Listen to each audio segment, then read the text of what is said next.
नमस्कार दोस्तों, हर हर महादेव। महादेव की कृपा इस वीडियो को देखने वाले हर एक भक्त के ऊपर बनी रहे और जो भी इस वीडियो को सच्चे दिल से लाइक करे, कमेंट में हर हर महादेव लिखे, उसके जीवन में महादेव कभी धन की कमी नहीं होने देते। तो दोस्तों, स्वागत है आप सभी का आपके अपने चैनल वंदना काव्या में। तो आज की वीडियो बेहद ही खास और ज्ञानवर्धक होने वाली है।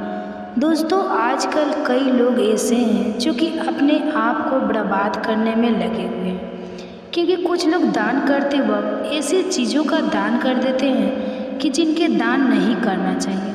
और श्री कृष्ण भगवान जी कहते हैं, जो भी व्यक्ति इन 7 चीज़ों को दूसरे को देते हैं तो वह व्यक्ति अपने आप को बर्बाद कर रहा है, अपना भाग्य खुद खराब कर रहा है। अगर आप भी इन सब चीज़ों में से किसी दूसरे की भलाई के लिए उसे दे रहे हो तो समझ लो आप अपनी ज़िंदगी को बर्बाद कर रहे हो। तो दोस्तों, आजकल इंसान ही अपने पैरों पर कुल्हाड़ी मारने लगा है।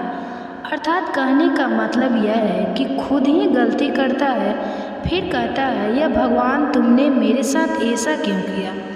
ऊपर से भगवान को दोष देने लगता है। और दोस्तों, आप भी यह गलती अपने घर में कर रहे होंगे, तभी आपके घर में नेगेटिव ऊर्जा का आना शुरू हो गया है। और दोस्तों, जब हम इस तरह के काम करते हैं घर में, तो दोस्तों घर की दिशा और दशा दोनों ही बिगड़ जाती हैं, क्योंकि भूल कर भी इन 7 चीज़ों को किसी को भी दान ना दें, नहीं तो आपको सड़क पर आने में कुछ वक्त ही लगेगा। तो दोस्तों, भगवान श्री कृष्ण के अनुसार मनुष्य को अपने घर की चीज़ भूल से भी दूसरों को कभी उधार में अथवा भेंट में नहीं देनी चाहिए। इन चीज़ों के साथ ही घर से लक्ष्मी भी चली जाती है। तो दोस्तों, हमें बचपन से ही सिखाया जाता है कि दूसरों की मदद करने से, दूसरों को दान देने से मनुष्य को पुण्य मिलता है। भगवान श्री कृष्ण के अनुसार जो मनुष्य अच्छे कर्म करते हैं उन्हें अच्छा फल मिलता है, परंतु कुछ चीज़ ऐसी होती है जो आपको भूल से भी दूसरों को नहीं देना चाहिए, क्योंकि यह चीज़ अगर आप दूसरे को देते हैं तो इन चीज़ों के साथ आपके घर की सुख समृद्धि भी चली जाती है, क्योंकि इन्हीं चीज़ों के साथ आपके घर की शांति, सुख, समृद्धि जुड़ी हुई होती है।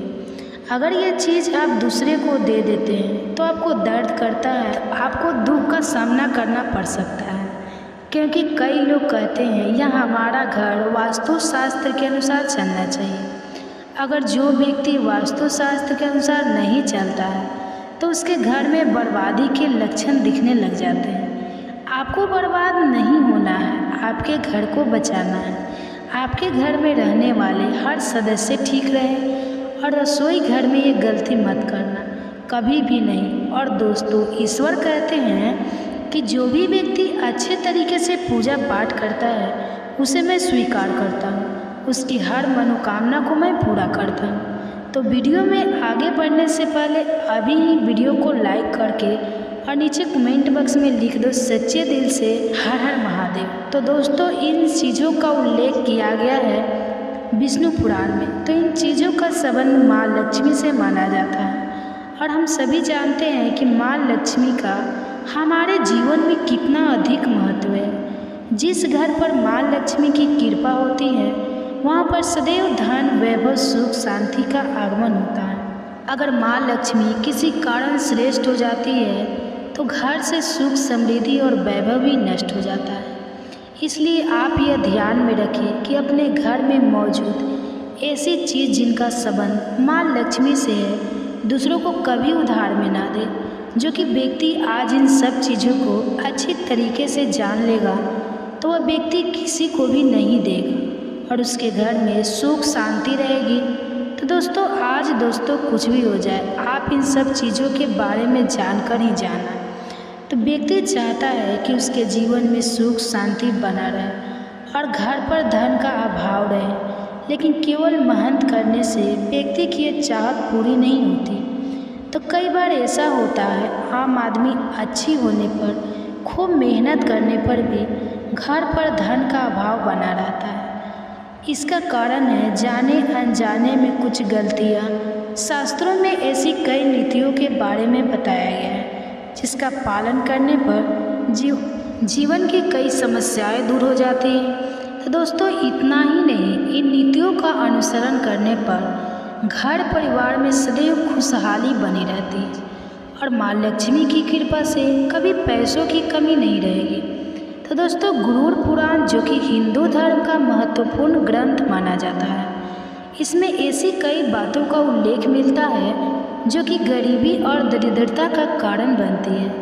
अगर आप इन कामों को करते हैं तो आज ही इसे छोड़ दें, वरना कई तरह की परेशानियां झेलनी पड़ सकती हैं। अब यहाँ पर कुछ दोस्त ऐसे भी होंगे जो हमारी बातों को हल्के में लेंगे क्योंकि उन्हें वास्तुशास्त्र का ज्ञान नहीं है। तो माता बहन, अगर आपको माता लक्ष्मी की कृपा चाहिए, भगवान विष्णु की कृपा चाहिए, तो कमेंट बॉक्स में जय माँ लक्ष्मी और जय भोलेनाथ जरूर लिखिए। तो इस पर एक कहावत भी है, दर क्या जाने अदरक का स्वाद। अर्थ यह है कि कोई भी व्यक्ति वास्तुशास्त्र के बारे में नहीं जानता है तो फिर इन उपायों में या वीडियो देखने वह विश्वास ही नहीं करता। इसलिए दोस्तों सही सटीक 100% जानकारी के साथ में जानने के लिए इस वीडियो से जुड़ जाना। दोस्तों वीडियो को आगे बढ़ने से पहले आपके पास अभी जितने भी काम हैं उन्हें साइड में रख दीजिए। ध्यानपूर्वक जो आपको बताया जा रहा है उसे देखिए और उसे सुनिए। दोस्तों सबसे पहली चीज़ है, पत्नी के गहने 2 स्त्रियों के आभूषणों को माँ लक्ष्मी का प्रतीक माना जाता है। तो सुंदर आभूषणों से सुभूषित श्री माँ लक्ष्मी के प्रतिबिंब की तरह दिखाई देती है। इसलिए जब भी हम खाने खरीदने जाते हैं तो सबसे पहले माँ लक्ष्मी के सामने रखकर उनकी पूजा करते हैं और उसके बाद ही उन्हें पहनते हैं। तो घर की स्त्रियों को घर की लक्ष्मी माना जाता है, तो उनके गले में आभूषणों का होना सुख समृद्धि को दर्शाता है। इसलिए अपने पत्नी के गहने कभी किसी को उधार में ना दें और दान में ना दें। दूसरों को इस्तेमाल के लिए कभी नहीं देना चाहिए। खासकर सुहागिन महिलाएं अपना मंगलसूत्र, पायल और बिछिया कभी किसी अन्य महिला को इस्तेमाल के लिए ना दें। इससे घर की बरकत और भाग्य भी उन गहनों के साथ चला जाता है और माता लक्ष्मी अत्यंत रुष्ट हो जाती है।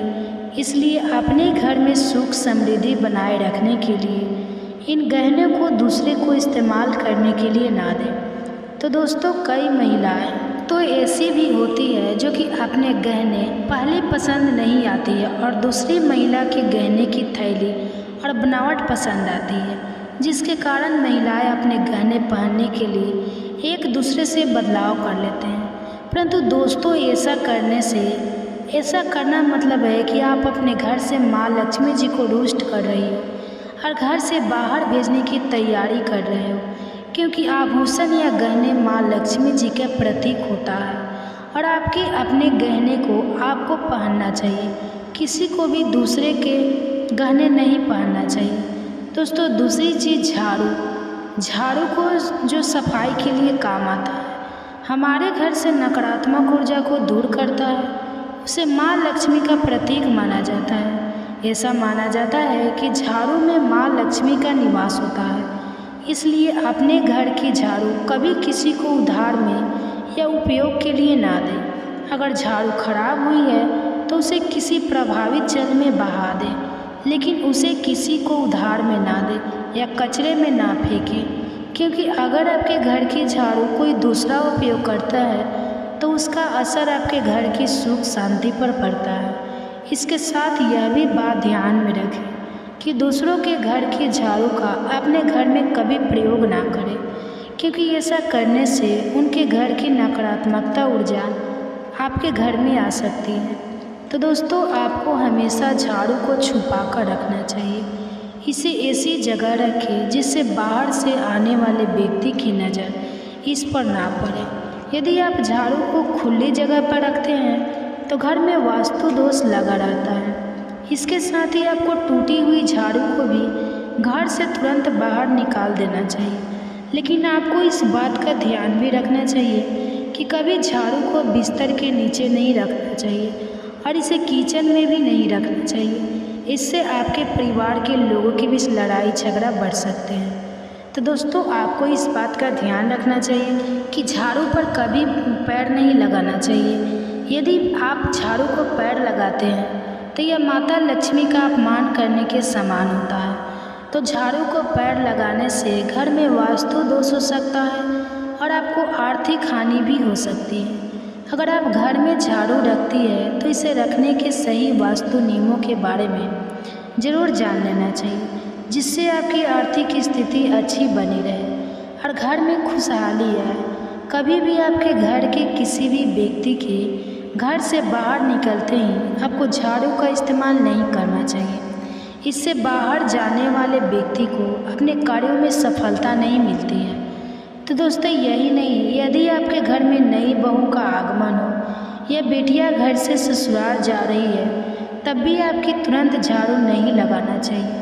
मान्यता है कि ऐसा करने से आपके घर की लक्ष्मी रुक सकती है और आपको धन हानि हो सकती है। तो दोस्तों तीसरी चीज़, सूरज डूबने के पश्चात दूध, दही, चावल, नारियल ऐसी सफ़ेद चीज़ों का दान करना या दूसरे के उधार में देना, इसे बहुत गलत माना जाता है। ऐसा माना जाता है कि सफ़ेद चीज़ों से बुरी नज़र जल्दी लग जाती है, इसलिए सूर्य अस्त होने के पश्चात अपने घर की वस्तुएं दूसरे को नहीं देना चाहिए।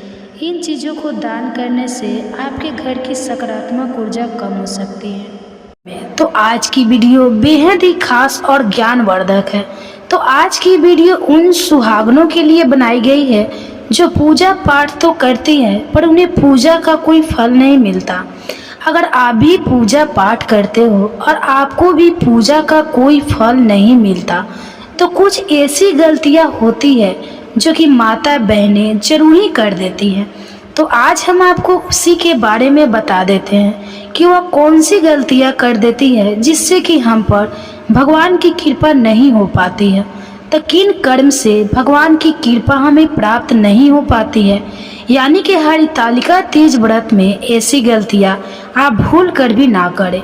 तो माताएं बहनों, आज की वीडियो बेहद ही खास और ज्ञानवर्धक होने वाली है। तो इसलिए आप अगर भगवान शिव के सच्चे भक्त हैं, माता पार्वती के सच्चे भक्त हैं, तो कमेंट बॉक्स में हर हर महादेव जरूर लिखिए, तो जिससे कि आपकी सभी इच्छाएं, मनोकामनाएं एवं भगवान शिव की कृपा आप पर और आपके परिवार पर सदा सर्वदा बनी रहे। तो दोस्तों माता पार्वती की कृपा आप पर हो जाए और आपके घर में सुख, समृद्धि और धन दौलत और ऐश्वर्य की प्राप्ति हो। तो आज हम वह गलतियां आपको बताने जा रहे हैं जो कि आप हरितालिका तीज व्रत के दौरान भूल कर भी ना करें। अगर आप ऐसी गलतियां करते हो तो आपको पूजा का कोई फल नहीं मिलेगा। तो माताएं बहनें पर उससे पहले आपको यह जानना बेहद जरूरी है और ख़ास है कि हरितालिका तीज व्रत कितने तारीख को मनाया जाएगा। फिर हम जानेंगे वह कौन सी गलतियां हैं जो हर एक माता बहन पूजा पाठ करते समय यानी कि हरितालिका तीज व्रत के दौरान कर देती है, जिससे कि उन्हें कोई फल की प्राप्ति नहीं होती। इसलिए आप इस वीडियो को ध्यान से पूरा ही देखें और ध्यान पूर्वक सुने। तो चलिए जान लेते हैं सभी बातों को बारी बारी से। तो भगवान शिव और माता पार्वती को समर्पित हरितालिका तीज व्रत सुहागनों के लिए बहुत ही खास होता है। तो हिंदू धर्म की मान्यता अनुसार इस व्रत के प्रभाव से महिलाओं को अखंड सौभाग्य का आशीर्वाद मिलता है। जाने कब रखा जाएगा व्रत? तो हर साल भाद्रपद या भादो मास की शुक्ल पक्ष की तृतीया तिथि को हरितालिका तीज व्रत रखा जाता है। तो महिलाएं वैवाहिक जीवन में खुशहाली और अखंड सौभाग्य की प्राप्ति के लिए भगवान शिव और माता पार्वती की पूजा करती हैं। तो हरितालिका तीज व्रत मुख्य रूप से राजस्थान, मध्य प्रदेश, उत्तर प्रदेश, बिहार और झारखंड में रखा जाता है। तो दोस्तों हरितालिका तीज को बड़ी तीज कहते हैं। इस तीज से पहले हरियाली और कजरी तीज मनाई जाती है। तो इस साल कब है हरितालिका तीज? इस साल हरितालिका तीज 6 सितंबर 2024 को मनाई जाएगी। तो तृतीया तिथि 5 सितंबर को दोपहर 12:02 से जो 6 सितंबर को दोपहर जो 3:01 तक रहेगी। तो पूजन के लिए समय सबसे शुभ है और तीज पूजन के लिए सुबह का समय सबसे शुभ माना गया है। अगर किसी कारणवश सुबह पूजा कर पाना संभव नहीं है तो प्रदोष काल में शिव पार्वती की पूजा कर सकते हैं। तो सूर्यास्त के बाद और रात्रि के आने से पहले का समय प्रदोष काल कहा जाता है। तो भगवान शिव और माता पार्वती की विधि विधान से पूजा की जाती है और हरितालिका तीज व्रत कथा को सुना जाता है। तो हरितालिका तीज व्रत का महत्व मान्यता है कि हरितालिका तीज करने से अखंड सौभाग्य की प्राप्ति होती है। इस दिन सुहाग ने निर्जला व्रत रखकर पति की लंबी आयु की कामना करती है। तो हरितालिका तीज व्रत 2024 शुभ मुहूर्त। हरितालिका तीज के पूजन का शुभ मुहूर्त जो है वो 6 सितंबर की सुबह जो 6:01 से सुबह जोर तक 8:32 तक रहेगा। पूजन की कुल अवधि जो है वो 2 घंटे में 31 मिनट की है। तो हिंदू धर्म में सिंदूर को सुहाग का प्रतीक माना जाता है। इसे पति की लंबी उम्र से जोड़कर देखा जाता है, इसलिए महिला इसे हर दिन अपनी मांग में सजाती है। और हरितालिका तीज पर महिलाओं को सिंदूर का अनादर भूल कर भी नहीं करना चाहिए। सिंदूर दान को इधर उधर रखने की बजाय संभाल कर रखना चाहिए। तो हरितालिका तीज पर अपने से बड़ी महिलाएं जैसे सास, ननद या फिर जेठानी आदि का अपमान नहीं करना चाहिए। रिश्ते में बड़ी इन महिलाओं से अखंड सौभाग्य का आशीर्वाद मिलता है, इसलिए तीज वाले दिन इनका दिल नहीं दुखाना चाहिए, वरना यह महिलाएं आपसे आप शब्द भी कह सकती हैं जो अशुभ माना जाएगा। तो हरितालिका तीज पर भी सुहागनों को काले कपड़े और काली चूड़ियां नहीं पहननी चाहिए।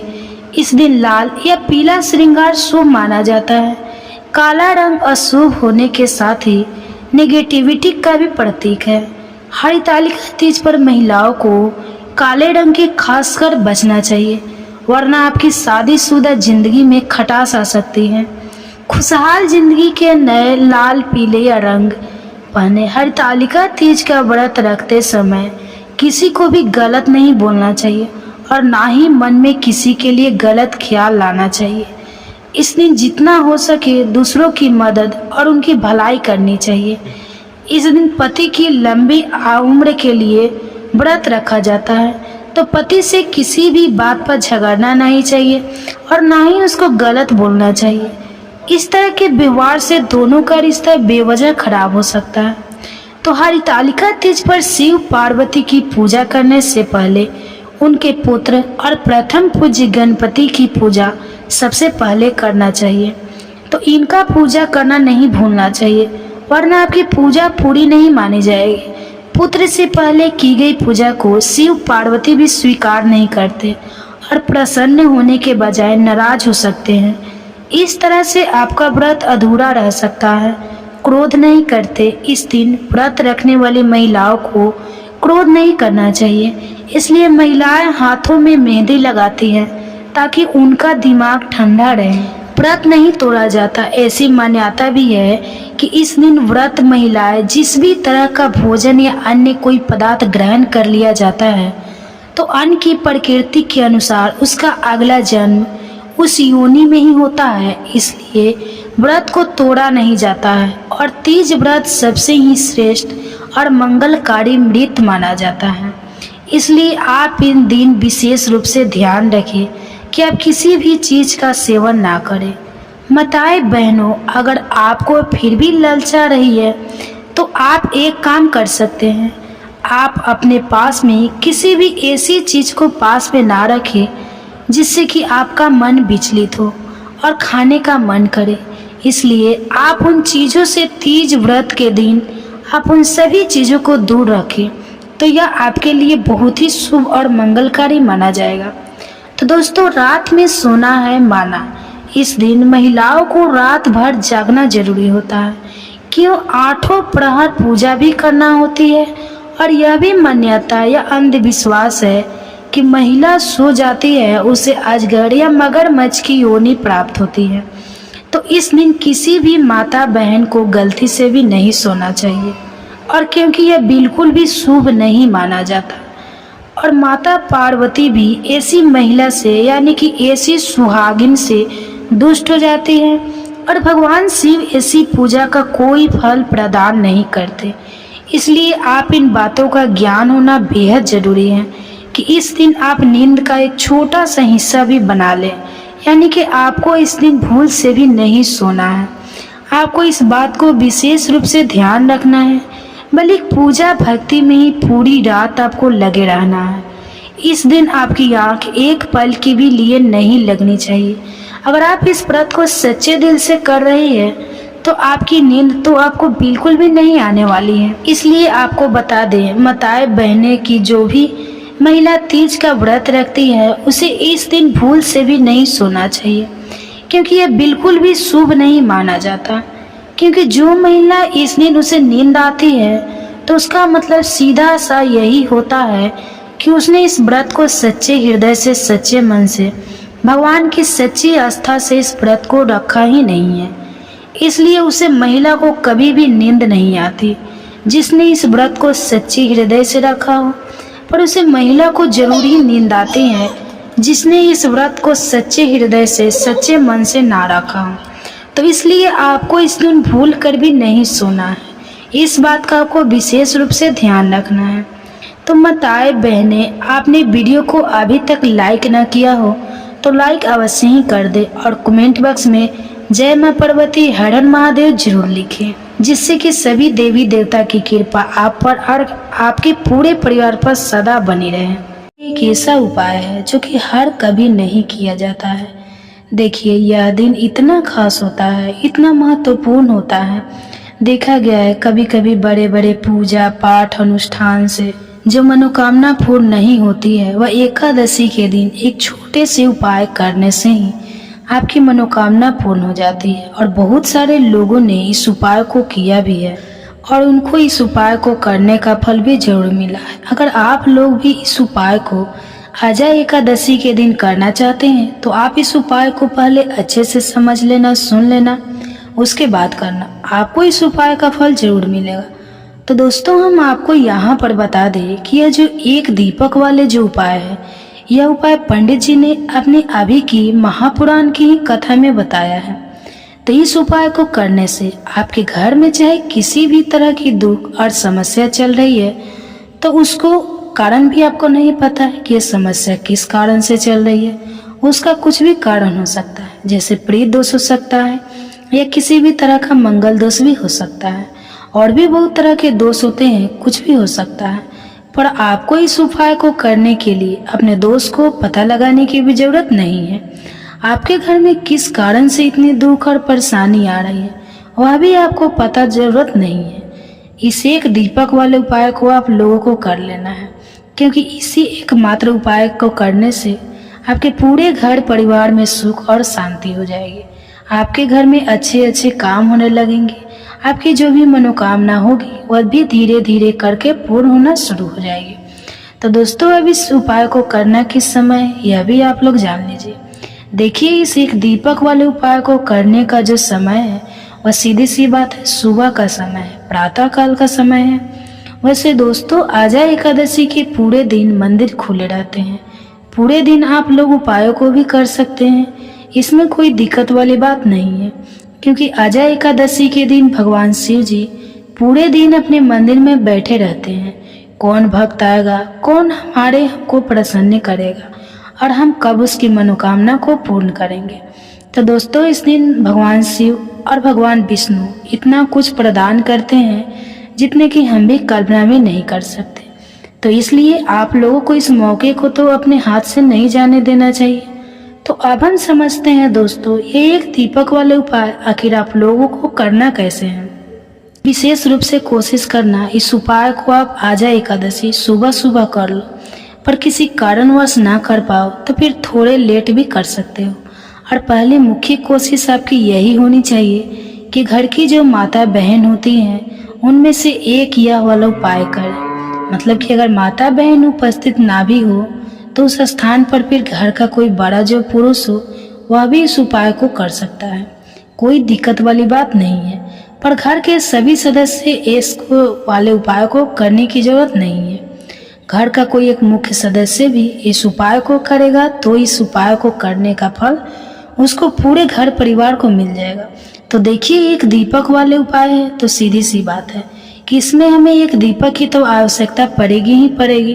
तो देखिए, अगर आप यह एक हल्दी वाला दीपक एकादशी वाले दिन अपने घर में जला देते हैं तो देखिए, आजा एकादशी का जो दिन है इसकी महिमा कुछ ऐसी है कि जो व्यक्ति एकादशी के दिन में शिव जी को प्रसन्न करने के लिए पूजा करता है, उपाय करता है, तो शिव जी बहुत जल्दी अपने उस भक्त से प्रसन्न हो जाते हैं। और अगर आपने हल्दी वाले दीपक का उपाय कर लिया तो ऐसा आप मान चल के चलिए कि शिव जी इतने ज़्यादा आपसे प्रसन्न हो जाएंगे कि आपके जीवन की जो निर्धनता और गरीबी है उसे वह जल्दी से जल्दी आपके जीवन से दूर कर देंगे। क्योंकि हल्दी जो है यह शिव जी से जुड़ी है और विष्णु जी के कारक है, इसलिए हल्दी आपके जीवन में बहुत सारी जो आर्थिक समस्या होती है, जो आपके घर में पैसा नहीं आता है, पैसा रुकता नहीं है, पैसा बहुत ज़्यादा खर्च अगर आपका होता है, धन की बर्बादी अगर आपके घर में हो रही है, तभी आपको विशेष कर ये हल्दी वाले एक दीपक का उपाय आजा एकादशी वाले दिन जरूर करना चाहिए। तो देखिए, इसी के साथ आपको बता दें, इस बार आजा एकादशी पर बहुत ही दुर्लभ संयोग का निर्माण हो रहा है। तो देखिए, आपको बता दें कि शिव जी को अगर आप जल्दी से जल्दी प्रसन्न करना चाहते हैं, अपने घर की गरीबी को जल्दी से जल्दी दूर करना चाहते हैं, तब आपको यह पहला उपाय करना है आजा एकादशी के दिन। तो उपाय को करने में आपको कौन कौन सी चीज़ लेनी है और किस समय उपाय करना है। तो देखिए, उपाय को करने के लिए आपको यहाँ पर लेना है एक चुटकी काला तिल, बहुत ही ज़रा सा एक चुटकी काला तिल लेना है और एक ही चुटकी आपको लेनी है पीसी हुई हल्दी। अब आपको क्या करना है, अपने नहाने वाले जल में एक चुटकी हल्दी डालनी है और एक चुटकी काला तिल डालना है और आपको इस जल से स्नान करना है। तो देखिए, जब भी आप अपने जल में हल्दी डालकर, विशेषकर अगर एकादशी के दिन आप अपने जल में हल्दी डालकर स्नान करते हैं, तो इस होता क्या है, आपके जीवन में आपका जो भाग्य आपका साथ नहीं दे रहा होता है, आपके पास जो पैसे आने के रास्ते बंद होते जा रहे हैं, जो आपके जीवन में निर्धनता बढ़ रही है, गरीबी बढ़ रही है, जो आप अपने जीवन में बार बार असफल हो रहे हैं ना, तो इन सारी चीज़ों से आप देखेंगे कि आप बाहर निकल कर आ जाएंगे। तो आपके घर में, आपके जीवन में पैसा आना शुरू हो जाता है, पैसा रुकना शुरू हो जाता है, क्योंकि यहाँ पर आपकी कुंडली में गुरु की स्थिति बहुत मजबूत हो जाती है, जिसके बाद आप जिस काम को करते हैं उसमें आपको लाभ ही लाभ मिलता है। तो यह पहला उपाय है एकादशी के दिन, तो इस उपाय को आप जरूर करें। आप बात करेंगे दूसरे उपाय की।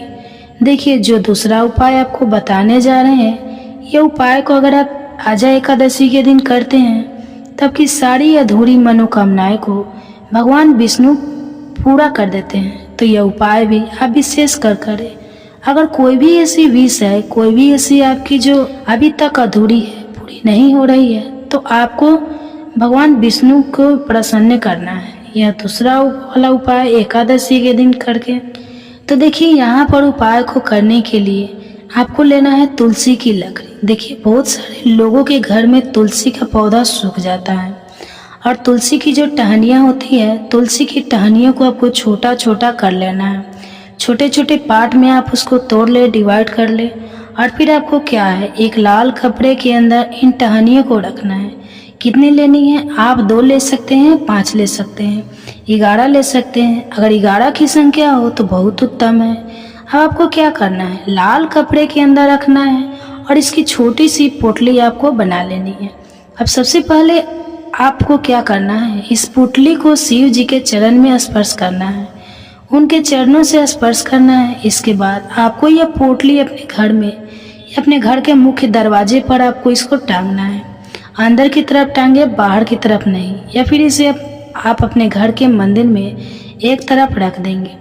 देखिए, जब भी आप तुलसी की टहनियाँ जो होती है उन्हें अपने घर में कहीं पर भी रखते हैं और भगवान विष्णु की प्रार्थना करते हैं कि मेरी यह विश है, मेरी यह मनोकामना है, बहुत लंबे समय से अधूरी है, मेरे जीवन में निर्धनता है, गरीबी है, मेरे घर में सुख समृद्धि नहीं है, मेरे घर में क्लेश है। तो जिस तरह भी आपकी समस्या होती है, जो भी आपकी मनोकामना होती है, उसे शिव जी पूरा कर देते हैं और और आपके जीवन को निर्धनता और गरीबी तो कोसों आपसे जीवन से दूर हो जाती है। जब भी आप तुलसी को लकड़ी का या छोटा सा उपाय कर लेते हैं तो आजा एकादशी के दिन एक चीज़ आपको बिल्कुल ध्यान रखनी है कि तुलसी का पौधा अगर आपके घर में सूख गया है तब आपको एकादशी के दिन उसके लकड़ियों को नहीं निकालना है, क्योंकि एकादशी के दिन तो तुलसी की पत्तियों को भी नहीं तोड़ा जाता। तो ये चीज़ विशेषकर आपको ध्यान रखनी है। तो पहले से ही आप तुलसी के पौधों की अगर आपके पास टहनियाँ हैं तभी यह उपाय आप करें। दूसरी चीज़ कि उसके घर में तुलसी का पौधा हरा भरा है। बहुत सारे लोगों के पौधे सूख गए हैं जाड़ों में, लेकिन बहुत सारे लोग बहुत अच्छे से रखते हैं और किसी किसी के घर में तुलसी का पौधा कभी सूखता ही नहीं है। तो उन्हें क्या करना है, उन्हें तुलसी के 2 पत्ते लेने हैं। तुलसी के 2 पत्ते लेने हैं और आपको जब भी आप भगवान विष्णु को लगाते हैं, भोग लगाते हैं, वैसे आप लगाते ही हैं हर बार अपने घर में तुलसी के पौधे पत्तों के साथ। लेकिन एकादशी के दिन विशेषकर आपको तुलसी के 2 पत्ते भगवान विष्णु को उनके भोग में अर्पित करने हैं।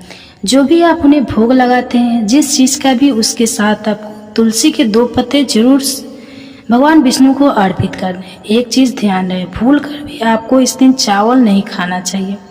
चावल का भोग भूलकर भी आपको किसी भी देवी देवता को नहीं लगाना है, क्योंकि चावल खाना इस दिन महापाप होता है, जिसका बहुत ही बड़ा और विशेष महत्व होता है। और ऐसा दिन पूरे साल में सिर्फ एक ही बार आता है। और दोस्तों, आप सभी लोग जानते हो बुधवार का अगर सबसे बड़ा कोई उपाय है तो वह 5 हरे मूंग के दाने वाला उपाय है। तो दोस्तों, इस मंगलवार के दिन आप लोगों को इस 5 हरे मूंग वाले उपाय को जरूर करना है। बहुत सारे लोग होंगे जिन लोगों ने इस उपाय को ना किया हो, मतलब पूरा साल निकल गया, उन्होंने किसी भी दिन कभी भी इस हरे मूंग वाले उपाय को ना किया हो। पर दोस्तों, आपके पास एक आखिरी मौका बचा हुआ है जो कि 28 अगस्त के दिन है। तो इस दिन आप लोगों को इस वाले उपाय को जरूर कर लेना है। भले ही अपने पूरे साल भर इस उपाय को ना किया हो, पर अगर आपने इस भाद्रपद महीने के बुधवार के दिन अगर इस वाले उपाय को कर लिया तो आपको इस उपाय को करने का वह फल मिलेगा जिसकी आपने कभी कल्पना भी नहीं की होगी। तो इसलिए आप लोग इस वाले उपाय को एक बार जरूर कर लेना, ताकि आप लोगों के हाथ से यह मौका ना जा सके और आपको इस उपाय को करने का फल मिल सके। तो दोस्तों, ये उपाय पंडित जी ने अपनी अभी की ही शिव महापुराण की कथा में बताया है, जिस उपाय को आज हम आपको बहुत अच्छे से समझाने वाले हैं। तो इस वीडियो को देखने के बाद इस उपाय को समझने के लिए आपको कोई और वीडियो को देखने की ज़रूरत नहीं पड़ेगी। तो चलिए दोस्तों, उपाय को शुरू करते हैं। देखिए, यह इस भाद्रपद महीने के बुधवार के दिन, यह दिन इतना खास होता है, इतना महत्वपूर्ण होता है। देखा गया है कभी कभी बड़े बड़े पूजा पाठ अनुष्ठान से जो मनोकामना पूर्ण नहीं होती हैं, और भाद्रपद महीने के एक दिन एक छोटे से उपाय करने से ही आपकी मनोकामना पूर्ण हो जाती है। और बहुत सारे लोगों ने तो इस उपाय को किया भी है और उनको इस उपाय को करने का फल भी जरूर मिला है। अगर आप लोग भी इस उपाय को करना चाहते हैं तो आप इस उपाय को पहले अच्छे से समझ लेना, सुन लेना, उसके बाद करना। आपको इस उपाय का फल जरूर मिलेगा। और इस उपाय को कर लेने से आपके घर में चाहे किसी भी प्रकार की दुख और समस्या चल रही है, आपको उसका कारण भी नहीं पता है कि यह समस्या किस कारण से चल रही है। उसका कुछ भी कारण हो सकता है, जैसे प्रेत दोष हो सकता है या किसी भी तरह का मंगल दोष भी हो सकता है। तो इस दिन आप लोगों को यह वाला उपाय कर लेना है। ये एक ऐसा उपाय है जिस उपाय को अगर किसी विशेष दिन पर किया जाए तो उस विशेष दिन का जो है वह हमें फल मिलता है। पर हमने उस दिन पर इस 5 हरे मूंग के दाने वाले उपाय को किया है तो हमें उससे भी बड़ा फल मिलता है, और फल बहुत जल्दी मिलता है, क्योंकि आप इस उपाय को बहुत ही बड़े और विशेष दिन पर कर रहे हो। तो चलिए अब उपाय के बारे में बात करते हैं, लेकिन उससे पहले आप लोगों को यह जानना आवश्यक है कि आखिर यह उपाय किस समय करना है, किसको करना है और कैसे करना है। तो चलिए हम आगे आपको वीडियो में एक एक करके बता देते हैं। लेकिन उससे पहले अगर आप लोग हमारे चैनल पर नए हैं तो हमारे चैनल को सब्सक्राइब कर लेना और इस वीडियो को लाइक करके कमेंट बॉक्स में श्री शिवाय नमस्तुभ्यम जरूर लिखना। तो दोस्तों, इस 5 मूंग के दाने वाले उपाय को हमें इस बुधवार के दिन कैसे करना है, किसको करना है, किस समय करना है और कहाँ पर करना है, ये सारे सवालों के जवाब आपको इस वीडियो में मिल जाएंगे। और जो ये वीडियो देखेगा उसके 5 हरे मूंग वाला उपाय जरूर करना चाहिए, क्योंकि इस दिन हरे रंग मूंग के दाने का भी बहुत ही बड़ा और विशेष महत्व होता है। और जब बात आ जाए 5 हरे मूंग के दाने की, तो ये सोने पर सुहागा वाली बात हो जाती है और ये एक बहुत ही बड़ा उपाय हो जाता है।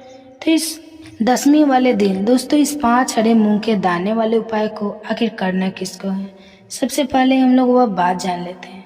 तो देखो, घर की जो बड़ी माताएं बहनें होती हैं, उन माताओं बहनें में से कोई भी एक बड़ी माता बहन इस वाले उपाय को कर सकती है। और दोस्तों अगर आप चाहें तो अपने घर में से सभी सदस्यों को भी इस उपाय को करवा सकते हैं। अगर किसी व्यक्ति की खुद की कोई मनोकामना है, खुद की कोई दुख और परेशानी है जो कि वह अपने लिए ही करना चाहता है, तो इस वाले उपाय को तो वह खुद अपने लिए भी कर सकता है। बाकी अगर कोई घर में से ऐसा है जो कि अपने पूरे परिवार की सुख और शांति के लिए यह वाला उपाय करना चाहता है, तो भाई वह भी कर सकता है, उसमें कोई दिक्कत वाली बात नहीं है। कहने का मतलब यह है कि यह उपाय को हर एक सदस्य भी कर सकता है और पूरे घर परिवार के सदस्य के लिए घर की बड़ी माताएं बहनें में से कोई एक माता बहन भी कर सकती है। माताएं बहनें अगर घर में उपस्थित ना हो या वह यह वाला उपाय ना कर पा रही हो, तो फिर घर का कोई बड़ा सदस्य भी इस 5 हरे मूंग के दाने वाला उपाय को कर सकता है, चाहे फिर वह पुरुष ही क्यों ना हो, उसमें कोई भी दिक्कत वाली बात नहीं है। अब दोस्तों इस मूंग के दाने वाले उपाय को हमें करना कहाँ पर है? देखो, हमें शिवलिंग के पास में जाकर करना है। बहुत सारे लोग प्रश्न करते हैं कि इस 5 हरे मूंग वाला उपाय को आपको करना कैसे है और इस उपाय को करने का जो समय है वह क्या है। तो देखिए, इस बुधवार के दिन किए जाने वाले यह 5 हरे मूंग वाला उपाय जो है, यह मुख्य रूप से सुबह के समय होगा। सुबह के समय होगा, आपको कोशिश यही करनी है कि सुबह के समय करें। हम इस 5 हरे मूंग वाला उपाय को कर लें, पर किसी कारणवश अगर आप सुबह इस उपाय को ना कर पाओ, आपको कहीं काम से जाना हो या किसी और काम की वजह से अगर आप उपाय को ना कर पाओ, तो आपके पास फिर दूसरा मौका रहेगा जो कि शाम के समय का रहेगा, प्रदोष काल का रहेगा। अब ये प्रदोष काल का समय बहुत ही लोगों के मन में प्रश्न बन जाता है कि यह समय होता कब है, कितने बजे से लेकर कितने बजे यह समय होता है, ताकि हमें उपाय के लिए जो है करने का समय पता लग जाए। तो हम आपको बता दें, प्रदोष काल का जो एक समय होता है, शाम का समय वो होता है शाम के 6 बजे से लेकर शाम के 7 बजे के बीच का। तो इस समय के बीच में आप उपाय को करेंगे तो आपको इस उपाय का फल जरूर मिले। तो शाम के 6 बजे से लेकर शाम के 7 बजे के बीच में आप लोग इस 5 हरे मूंग वाला उपाय को कर सकते हो। तो बहुत सारे लोग यहाँ पर यह प्रश्न भी जरूर करेंगे कि भाई हम तो नौकरी पर जाते हैं, हम अपनी ड्यूटी पर जाते हैं और आने में हमें देर हो जाती है, तो उस जगह पर हमें क्या करना चाहिए। तो देखिए, उन लोगों को भी टेंशन लेने की ज़रूरत नहीं है। अगर आप लोग इस उपाय को शाम के समय प्रदोष काल में कर रहे हैं और अगर आपको आने में देरी भी हो जाती है, तो आपको आने में 7 बजे तक आप नहीं पहुंच पाते हो, तो भाई आप 7 या रात 8 बजे तक भी अगर उपाय को करोगे तो भी चल जाएगा। और अगर इससे भी थोड़ा देर हो जाती है तो भी आप उपाय को कर सकते हो। इस बुधवार का दिन है, यह दिन बहुत ही कम है और पूरे साल भर में, इसलिए जब आपको मौका मिल जाए तब आप इस उपाय को जरूर कर लेना। कोई भी उपाय हो आप कभी भी कर सकते हो। तो बुधवार के दिन बस कोशिश करना कि समय के मतलब अंतर्गत ही कर लो, पर किसी कारणवश अगर ना कर पाओ तो फिर आप थोड़ी देर से भी कर सकते हो, आपको उपाय का फल जरूर मिलेगा। तो देखिए, बुधवार के दिन पर विशेषकर श्री गणेश जी की पूजन किया जाता है। अब साथ ही साथ दिन भी पड़ गया है, तो ऐसा समझ लीजिए आपके जीवन में धन भी आएगा, सुख भी आएगा, धन बढ़ेगा भी और साथ ही साथ आपके जीवन के सारे संकटों को गणेश जी दूर कर देंगे। तो चलिए सबसे पहले बात कर लेते हैं उपाय की। और इस उपाय को करने से आपकी कोई भी ऐसी इच्छा, कोई भी विश जो अभी तक अधूरी है, पूरी नहीं हो रही है, आपकी बड़ी से बड़ी विश और मनोकामना भी पूरी हो जाती है। तो चलिए बढ़ते हैं उपाय की ओर। देखो, यह उपाय आपके लिए सर्वश्रेष्ठ होने वाला है। देखिए, इस उपाय के लिए आपको मात्र 5 हरे मूंग के दाने लेना है। देखिए, तिथि है और बुधवार के दिन पड़ रही है, इसलिए आपको 5 हरे मूंग के दाने लेना है। और हरे मूंग के दाने आपको साबुत लेने हैं, खंडित नहीं होना चाहिए, इस बात का ध्यान रखें। और इसी के साथ में आपको एक तांबे के पात्र में अंदर से अपने घर से शुद्ध जल ले आना है। अब दोस्तों इन सभी सामग्रियों को लेकर के आपको सीधे पहुंच जाना है भगवान शिव के मंदिर में। देखिए इस उपाय को भी आप सुबह भी कर सकते हैं और शाम के समय भी कर सकते हो। तो देखिए भगवान शिव के मंदिर में पहुंचने के बाद आपके पास जो हरे 5 मूंग है, उनमें से पहला जो हरा मूंग है, आपको शिवलिंग के सामने जो नंदी महाराज होते हैं, नंदी, और उनका जो पैर उठा हुआ होता है वहाँ पर आपको पहना देना है। पहला मूंग समर्पित कर देना है और आपको ओम नमः शिवाय इस मंत्र का जाप कर लेना है। फिर आपको दूसरा हरा मूंग लेना है और शिवलिंग पर जो श्री गणेश जी की वाला स्थान होता है वहाँ पर आपको ये दूसरा हरा मूंग समर्पित कर देना है। यानी कि शिवलिंग के सीधे तरफ आपको यह दूसरा हरा मूंग समर्पित करना है और फिर आपको ओम नमः शिवाय या फिर श्री गणेशाय नमः इस मंत्र का जाप कर लेना है। तीसरा हरा मूंग का दाना आपको भगवान शिव की सबसे प्रिय पुत्री माता अशोक सुंदरी वाले स्थान पर समर्पित करना होगा। शिवलिंग की जो जलधारी होती है, जहाँ से जल बह कर के आती है, उसी जलधारी के बीच में जो कहीं उठी हुई लाइन होती है साफ की आकृति के रूप में, वहीं पर आपको तीसरा हरा मूंग समर्पित करना है और फिर आपको ओम नमः शिवाय इस मंत्र का जाप कर लेना है। लोगों को जरूर करना चाहिए, क्योंकि दोस्तों यह एक ऐसा उपाय है जो कि इस उपाय को करने के बाद आपको पूरे कोई उपाय को करने की ज़रूरत नहीं है, क्योंकि सबसे बड़ा और सबसे नया यह उपाय पंडित जी ने अपनी अभी की कथा में ही बताया है। मैं जिस उपाय को आज हम आपको बहुत अच्छे से समझाने वाले हैं, तो इस वीडियो को देखने के बाद इस उपाय को समझने के लिए आपको कोई और वीडियो को देखने की ज़रूरत नहीं पड़ेगी। तो चलिए दोस्तों उपाय को शुरू करते हैं। देखिए यह बुधवार दिन इतना खास होता है, इतना महत्वपूर्ण होता है। देखा है कभी कभी बड़े बड़े पूजा पाठ अनुष्ठान से जो मनोकामना पूर्ण नहीं होती, वो भाद्रपद महीने की बुधवार के दिन एक छोटे से उपाय करने से ही आपकी मनोकामना पूर्ण हो जाती है। और बहुत सारे लोगों ने इस उपाय को किया भी है और उनको इस उपाय को करने का फल भी जरूर मिला है। अगर आप लोग भी इस उपाय को भाद्रपद महीने के बुधवार के दिन करना चाहते हैं तो आप इस उपाय को पहले अच्छे से समझ लेना, सुन लेना, उसके बाद करना। आपको इसका फल जरूर मिलेगा। और इस उपाय को कर लेने से आपके घर में किसी भी तरह की दुख और समस्या चल रही है तो आपको उसका कारण भी नहीं पता है कि यह समस्या किस कारण से चल रही है। उसका कुछ भी कारण हो सकता है, जैसे प्रेत दोष हो सकता है या किसी भी तरह का मंगल दोष भी हो सकता है, और भी तरह के दोष होते हैं, कुछ भी हो सकता है। पर आपको इस उपाय को करने के लिए अपने दोष को पता लगाने की भी जरूरत नहीं है, क्योंकि भाद्रपद महीने की बुधवार के दिन इस 1 लोटा जल वाला उपाय को आप लोगों को कर। यह एक ऐसा उपाय है जिस उपाय को अगर किसी विशेष दिन पर किया जाए तो उस विशेष दिन का जो है वह तो हमें फल मिलता ही मिलता है।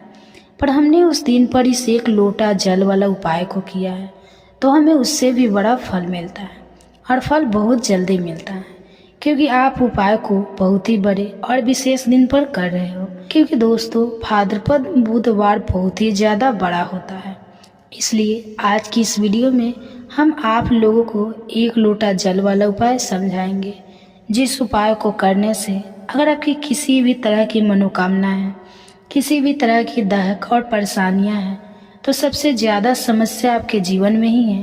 अगर आपको धन हासिल नहीं हो पा रहा है, रुपए पैसे की आपके घर में लगातार दिक्कत परेशानियां चलती चली आ रही है, आपका व्यापार नौकरी अगर अच्छे ऐसे नहीं चल रहे हैं, जिसकी वजह से घर में लगातार आर्थिक समस्याएं बनी रहती है, घर का कोई न कोई सदस्य अगर बीमार रहता है, आपस में एक दूसरे से लड़ाई झगड़ा होता रहता है, तो किसी भी अगर बनती नहीं है, तो पूज्य गुरुजी ने कहा है कि जब आपके जीवन में ऐसी परिस्थितियां आ जाए कि आप 1-1 रुपए खर्च करने से पहले कई बार सोचने लगे, तो आपको धन हासिल अगर नहीं हो पा रहा है तो आपको सिर्फ और सिर्फ 1 लोटा जल वाला उपाय बुधवार के दिन से शिवलिंग के सामने एक ऐसा विशेष उपाय करना है जो आपकी इन सारी समस्याओं को सिर्फ 7 दिन के अंदर ही समाप्त कर देगा। तो चलिए जानते हैं इन विशेष उपायों के बारे में। लेकिन उससे पहले जो भी मेरे भाई मेरी प्यारी बहनें आज चैनल पर पहली बार आए हैं या मेरी आवाज़ आज पहली बार सुन रहे हैं, अगर आप भी महादेव के सच्चे भक्त हैं तो वीडियो को लाइक और चैनल को सब्सक्राइब जरूर कर लें। तो दोस्तों अब उसके बाद में दोस्तों यह वाला जो उपाय है ये किसको करना है तो घर का जो बड़ा और मुख्य सदस्य होगा उसी व्यक्ति को यह वाला उपाय करना है। अब वह बड़ा व्यक्ति मुख्य रूप से घर की माताएं बहनें ही होगी तो ज़्यादा बेहतर होगा। मतलब कि घर की जो बड़ी माताएं बहनें होगी अगर वह यह वाला उपाय करेगी तो ज़्यादा अच्छा होगा। देखिए, बुधवार जो है, बुधवार का पर्व बहुत ही महत्वपूर्ण माना जाता है। यह पर्व हर साल भाद्रपद माह के शुक्ल पक्ष की पंचमी तिथि के दिन मनाया जाता है और इस दिन अगर आप ये एक छोटा सा उपाय कर लेते हैं तो हमने आपको बताया है वीडियो में, तो ऐसा मान लीजिए आपके जन्मों जन्मों की गरीबी दूर हो जाएगी और हमेशा आपके घर में धन जो है, पैसा जो है, यह बढ़ता चला जाएगा। तो देखिए, बुधवार का जो दिन है ये इसलिए भी बहुत महत्वपूर्ण हो जाता है कि इस बार बुधवार के दिन पड़ रहा है एकादशी। तो दोस्तों, एकादशी के दिन मनोकामना को पूरा करने के लिए उत्तम दिन होता है।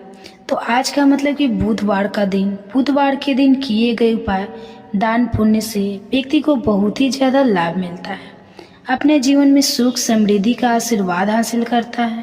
और हमारे शास्त्रों में भी लिखा है कि बुधवार के दिन कोई भी उपाय आप करते हैं, पूजा पाठ करते हैं, उसका बहुत अधिक फल आपको मिलता है और आपके जीवन की निर्धनता भी दूर होती है और हमेशा धन में वृद्धि भी होती है, आपका पैसा बढ़ता है। साथ ही साथ जिन लोगों की विशेष मनोकामनाएं हैं, जिन लोगों की इच्छाएं पूरी नहीं होती है, अपनी मनोकामना को पूरा अगर आप करना चाहते हैं तो बुधवार का दिन बहुत विशेष है। तो चलिए बात कर लेते हैं 1 लोटा जल वाला उपाय और इस उपाय को कैसे करना है, किस तरह करना है, यह उपाय आपको करना है, किस समय करना है और कैसे। यह छोटा सा उपाय अगर आप बुधवार के दिन कर लेते हैं तो ऐसा मान लीजिए कि आपको हमेशा के लिए महादेव का कृपा मिल जाएगी और आपके जीवन की निर्धनता जड़ से दूर हो जाएगी। कभी भी आपके जीवन में लौट कर निर्धनता नहीं आएगी। तो देखिए, बुधवार पर गंगा की उपासना के साथ साथ आपको भगवान शिव की उपासना जरूर करनी है, क्योंकि आपको बता दें कि भगवान शिव की जटाओं से ही गंगा निरंतर प्रभावित होती रहती है और महादेव को प्रसन्न अगर आपने कर लिया तो ऐसा मान लीजिए कि आपके जीवन के दुख और कष्ट जो है वह आपको छू भी नहीं पाते हैं। क्योंकि जिस व्यक्ति को महादेव का आशीर्वाद मिल जाता है, अपने भक्ति की मनोकामना को पूरा करते हैं, तो उसके जीवन में सुख तो भर ही देते हैं। उसके जीवन में जितने भी दुख और कष्ट हैं ना, वह भाग जाता है, क्योंकि साक्षात काल भी आकर उस व्यक्ति को कुछ बिगाड़ नहीं पाता है।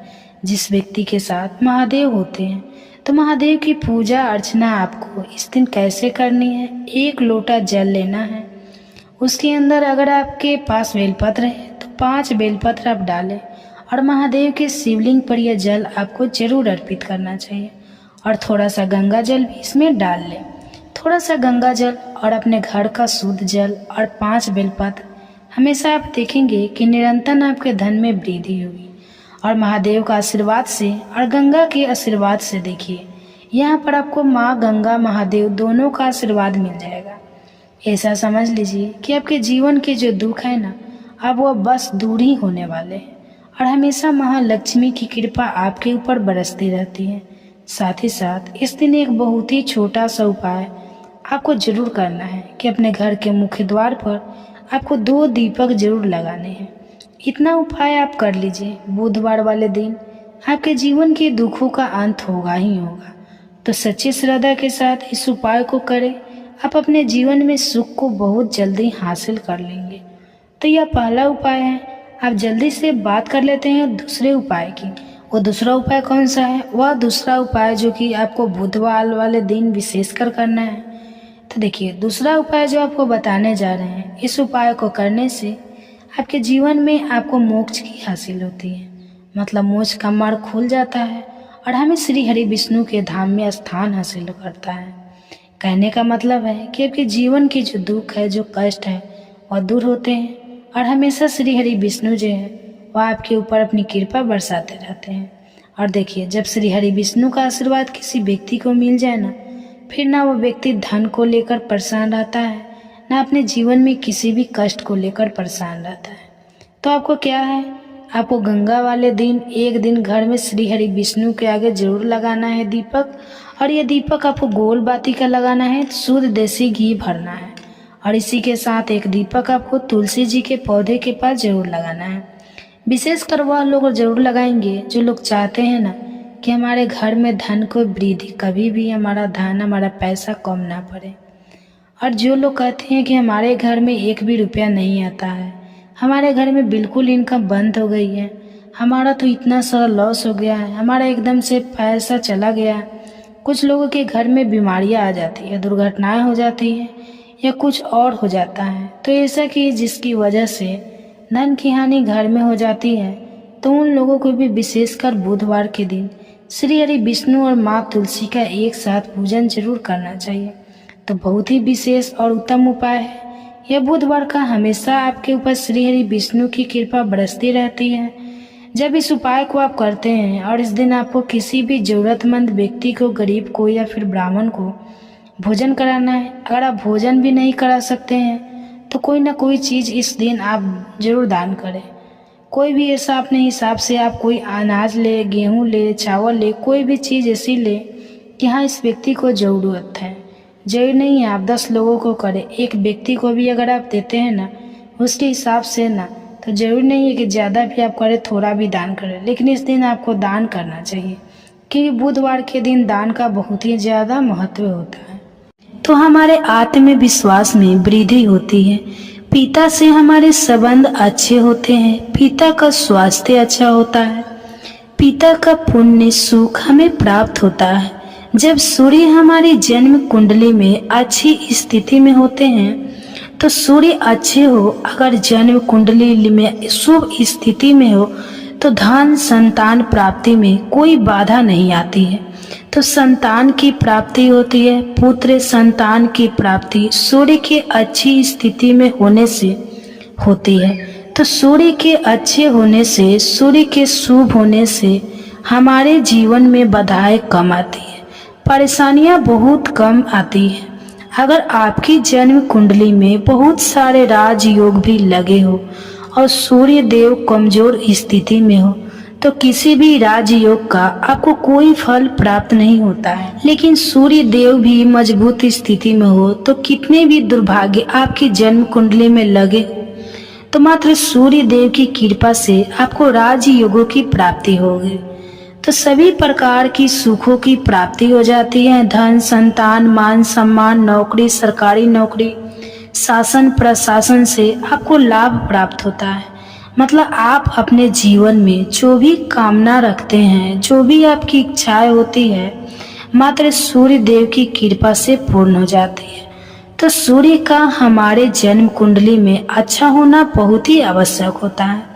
लेकिन अगर हमारी जन्म कुंडली में किसी भी प्रकार से सूर्य कमजोर है तो हमें उनको प्रसन्न करने का, उनको शुभ बनाने का, मजबूत बनाने का उपाय जरूर करना चाहिए।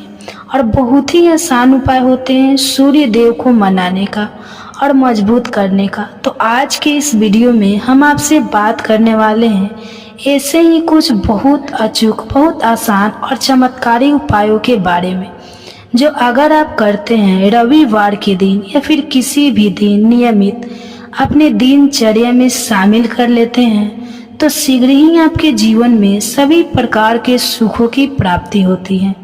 सभी प्रकार की कामनाएं, चाहे वह धन से संबंधित हो, संतान से संबंधित हो, या व्यापार या शिक्षा से संबंधित हो, या आत्मसम्मान आपको चाहिए, समाज में मान प्रतिष्ठा चाहिए, सभी प्रकार के सुखों की प्राप्ति इन उपायों के द्वारा आपको हो जाती है। क्योंकि सूर्य जब मजबूत होते हैं तो आपके मन की हर इच्छा पूर्ण हो जाती है। तो वीडियो को पूरा देखें। और दोस्तों, आगे बढ़ने से पहले आपसे एक विनती करते हैं कि अगर आपने अभी तक चैनल को सब्सक्राइब नहीं किया है तो चैनल को सब्सक्राइब करके बेल आइकन को जरूर दबाइए और सच्ची श्रद्धा से कमेंट बॉक्स में लिखिए जय सूर्यदेव भगवान। सूर्यदेव के लिए एक लाइक तो बनता है। तो चलिए अब बात करते हैं उपायों के बारे में। तो रविवार का दिन भगवान सूर्यदेव को ही समर्पित होता है। रविवार के दिन भगवान सूर्यदेव की पूजा करना बहुत ही अधिक फलदायी होता है।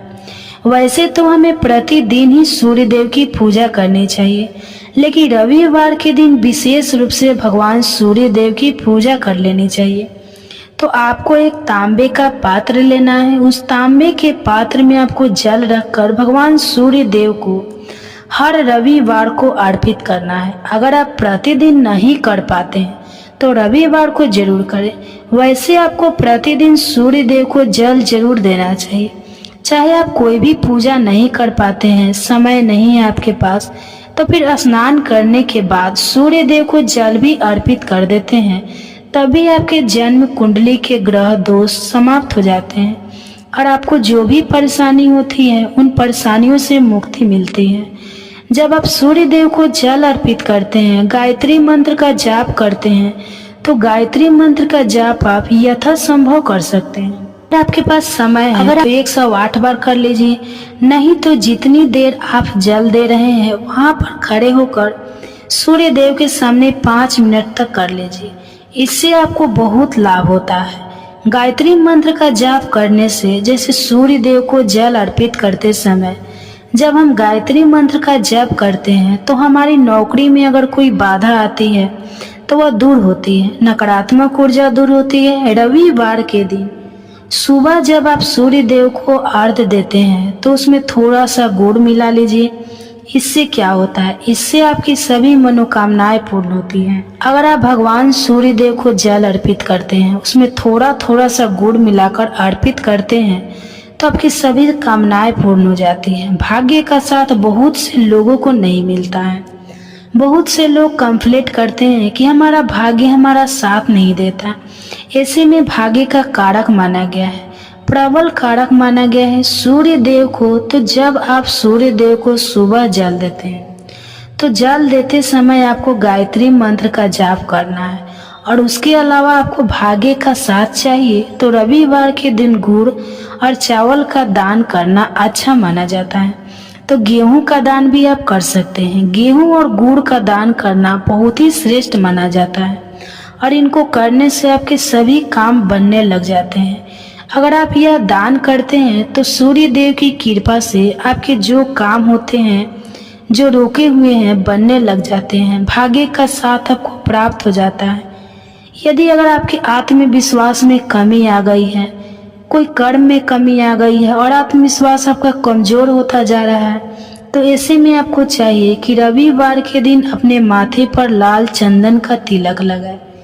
लाल चंदन जल में डालकर भगवान सूर्य देव को अर्घ्य दे दीजिए और अपने माथे पर भी आपको लाल चंदन का तिलक लगाना है। जब आप जल देते हैं भगवान सूर्य देव को, तब आप उसमें लाल चंदन डालेंगे। जब सूर्य देव को जल अर्पित करते हैं तो उसके बाद उस तांबे के पात्र में थोड़ा सा जो लाल चंदन है वह किनारे पर लगा होता है। जब हम कोई भी वस्तु डालकर अर्पित करते हैं तो किनारे पर थोड़ा सा लग ही जाता है। तो उस पात्र से ही अनामिका उंगली में आपको लाल चंदन लेना है और इसे अपने मस्तक पर लगाना है। अगर आप यह प्रतिदिन करते हैं तो निश्चित बहुत शीघ्र ही आपके आकर्षण में वृद्धि होती है। आपके सभी काम बनने लग जाते हैं। आप अगर व्यापार करते हैं तो आप जिनसे भी डीलिंग करते हैं, जिनसे भी आपका व्यापार है, जिनसे भी आपका व्यापारिक रिश्ता है, बहुत मजबूत स्थिति में होता है। आपके मान सम्मान के साथ आपके आत्मविश्वास में भी वृद्धि होती है। भगवान सूर्य देव की कृपा पाना चाहते हैं तो लाल मसूर की दाल किसी ब्राह्मण को रविवार के दिन दान दीजिए। अगर आप किसी ब्राह्मण को लाल मसूर की दाल दान करते हैं तो इससे आपके जन्म कुंडली के ग्रह दोष दूर होते हैं। यह आप 7 रविवार कर लीजिए। जैसे कि आप दान करते हैं, अब जैसे इस रविवार से आपने शुरू किया तो 7 रविवार लगातार कर देंगे तो आपको बहुत ही शीघ्र लाभ हो जाता है। ग्रह दोषों से मुक्ति मिल जाती है। तो रविवार के दिन गुड़ खाकर किसी काम पर निकलना चाहिए। जैसे प्रातः काल आप थोड़ा सा गुड़ खा लेते हैं तो इससे सूर्य देव बलि हो जाते हैं। और गुड़ और चावल से बनी हुई खीर अगर आप सूर्य देव को चढ़ाते हैं तो इससे दिन भी बहुत अच्छा हो जाता है। तो भगवान सूर्य देव को अर्पित करने के बाद आप यह खीर प्रसाद स्वरूप स्वयं भी खा सकते हैं और परिवार के सभी लोग खा सकते हैं। इससे आपकी तरक्की होती है, जीवन में आपको सफलता की प्राप्ति होती है। व्यापार हो, नौकरी हो, हर जगह आपको तरक्की मिलती है। यदि अगर आपके घर में कोई बीमार है, बहुत लंबे समय से बीमार है, तो उनसे कहें कि वो सूर्य देव को तांबे के पात्र में रोली और लाल फूल डालकर अर्पित करें। लाल फूल आप कोई भी ले सकते हैं, गुलाब का, गुलहड़ का, जो भी लाल पुष्प उपलब्ध हो उसको तांबे के पात्र में डालकर थोड़ी सी रोली या लाल चंदन डाल सकते हैं। ऐसा करने से सूर्य ग्रह बली हो जाता है तो आत्मविश्वास बढ़ता है।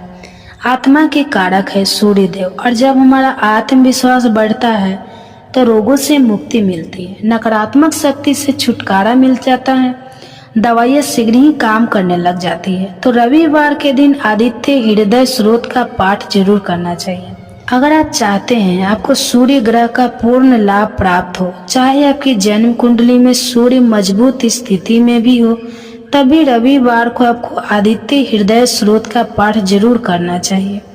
आदित्य हृदय स्रोत का पाठ अगर आप 3 बार करते हैं प्रतिदिन, या फिर 3 बार रविवार को भी कर लेते हैं, तो इससे भी आपके जीवन की परेशानियां दूर होती है। आपके मन में कोई भी कामना हो, जैसे हमने शुरू में ही कहा, गुण चाहिए, संतान चाहिए, मान सम्मान चाहिए, आत्मविश्वास चाहिए, शिक्षा में सफलता चाहिए, नौकरी में सफलता चाहिए, सरकारी नौकरी चाहिए, जीवन में आपकी कोई भी समस्या हो, उस समस्या से मुक्ति पाने के लिए आपका आत्मविश्वास बल होना चाहिए, आवश्यक होता है। अगर आपके अंदर आत्मविश्वास होगा तो आप किसी भी समस्या से मुक्ति पा लेंगे। और आत्मविश्वास की प्राप्ति तभी होती है जब सूर्य हमारी जन्म कुंडली में अच्छी स्थिति में होते हैं। तो एक बहुत ही अचूक उपाय हम आपसे शेयर करने वाले हैं, यह आप जरूर कीजिएगा। अगर आप किसी भी प्रकार से किसी भी समस्या से घिरे हुए हो, तो कोई भी आपकी विशेष कामना है, तो यह उपाय जरूर कीजिए। सूर्य को जब आप जल देते हैं तो जल देते समय जल में आपको एक बेल पत्र डालना है, और इस बेल पत्र के साथ भगवान सूर्य देव को जल देना है। तो आप तांबे का पात्र ले लीजिए, उसमें थोड़ा गंगा जल डालें, थोड़ा सा जल डालें, थोड़ी सी रोली डालें, और इसके साथ ही एक बेल पत्र डाल दीजिए। आप थोड़े से अक्षत भी डाल सकते हैं। अक्षत क्या होता है? चावल होता है जिसके टूटे हुए दाने ना हो, बिल्कुल साबुत चावल होता है, उसे अक्षत कहा जाता है। तो थोड़े से अक्षत, रोली और बेलपत्र डालकर भगवान सूर्य देव को जल देना है। 7 बार में आपको जल देना है। जैसा कि बताया जाता है आपको 3 बार में जल देना चाहिए, रोक रोक कर। एक ही पात्र का जल हम 3 बार में देते हैं। हमें बेल पत्र डालना है, तो इस विशेष सामग्री की वजह से हम इस जल को 7 बार में भी दे सकते हैं। तो आप रोक रोक कर उसी जल को, एक पात्र के जल को ही 7 बार में दीजिए। दोस्तों, उसके बाद भगवान सूर्य देव को देखते हुए आपको मंत्र बोलना है, ओम ह्रीं वीर्य सूर्याय नमः, ओम ह्रीं वीं सूर्याय नमः। तो इस प्रकार से आप इस मंत्र को बोलते हुए और सूर्य देव को जल अर्पित करते हैं तो शीघ्र ही आपके मन की कामनाएं पूर्ण हो जाती है। आपकी जो भी कामना है भगवान सूर्य देव से कहे, थोड़े समय तक आप आदित्य हृदय स्रोत का पाठ कर सकते हैं। चाहे तो आप 1 बार करें, 3 बार करें, या फिर 108 बार गायत्री मंत्र का जाप कर लीजिए, या भगवान सूर्य देव का कोई भी एक मंत्र जिसका आप 108 बार जाप कर सकते हैं। जरूर इस प्रयोग को करने के बाद कीजिए, इससे आपकी कामना बहुत शीघ्र पूर्ण हो जाती है। तो दोस्तों, आज की वीडियो में हमने सूर्य को मजबूत करने का उपाय बताया।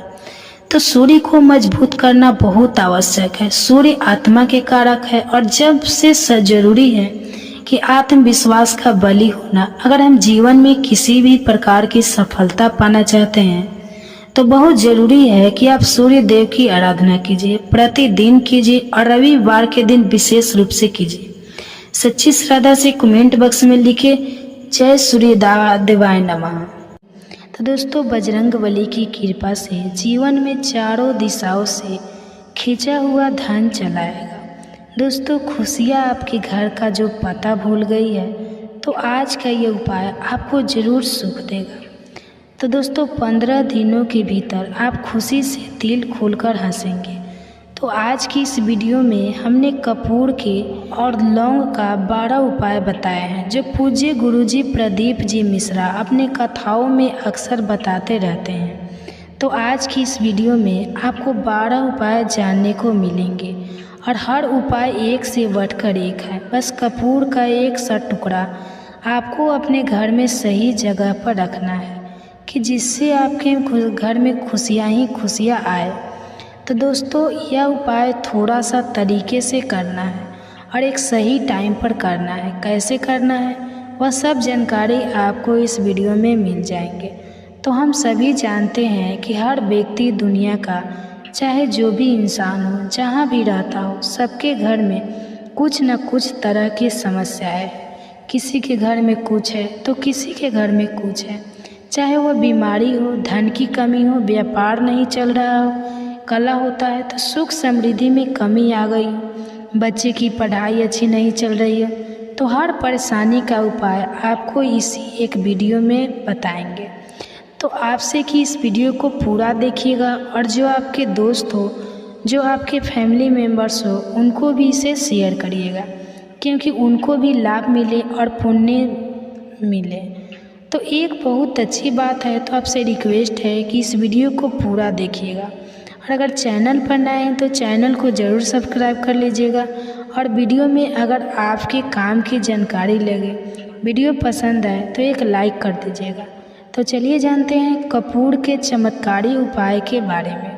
तो इस वीडियो में आपको कपूर के कुल 12 उपाय हम सभी जानते हैं कि कपूर एक उड़ने वाला पदार्थ है। अगर खुले में आप इसको रख देंगे तो वो उड़ जाएगा और अक्सर हम पूजा में आरती के बाद, आरती के समय इसको उपाय करते हैं घर की दरिद्रता मिटाने के लिए और घर में सुख, शांति और समृद्धि लाने के लिए हम इसका उपाय करते हैं। इसे जलाने के वातावरण में एक अच्छा सुगंध फैल जाता है और घर की नेगेटिव एनर्जी दूर हो जाती है और हमारे मन को शांति मिलती है। संस्कृत में इसे कर्पूर, हिंदी में कपूर और अंग्रेजी में कैफर कहते हैं।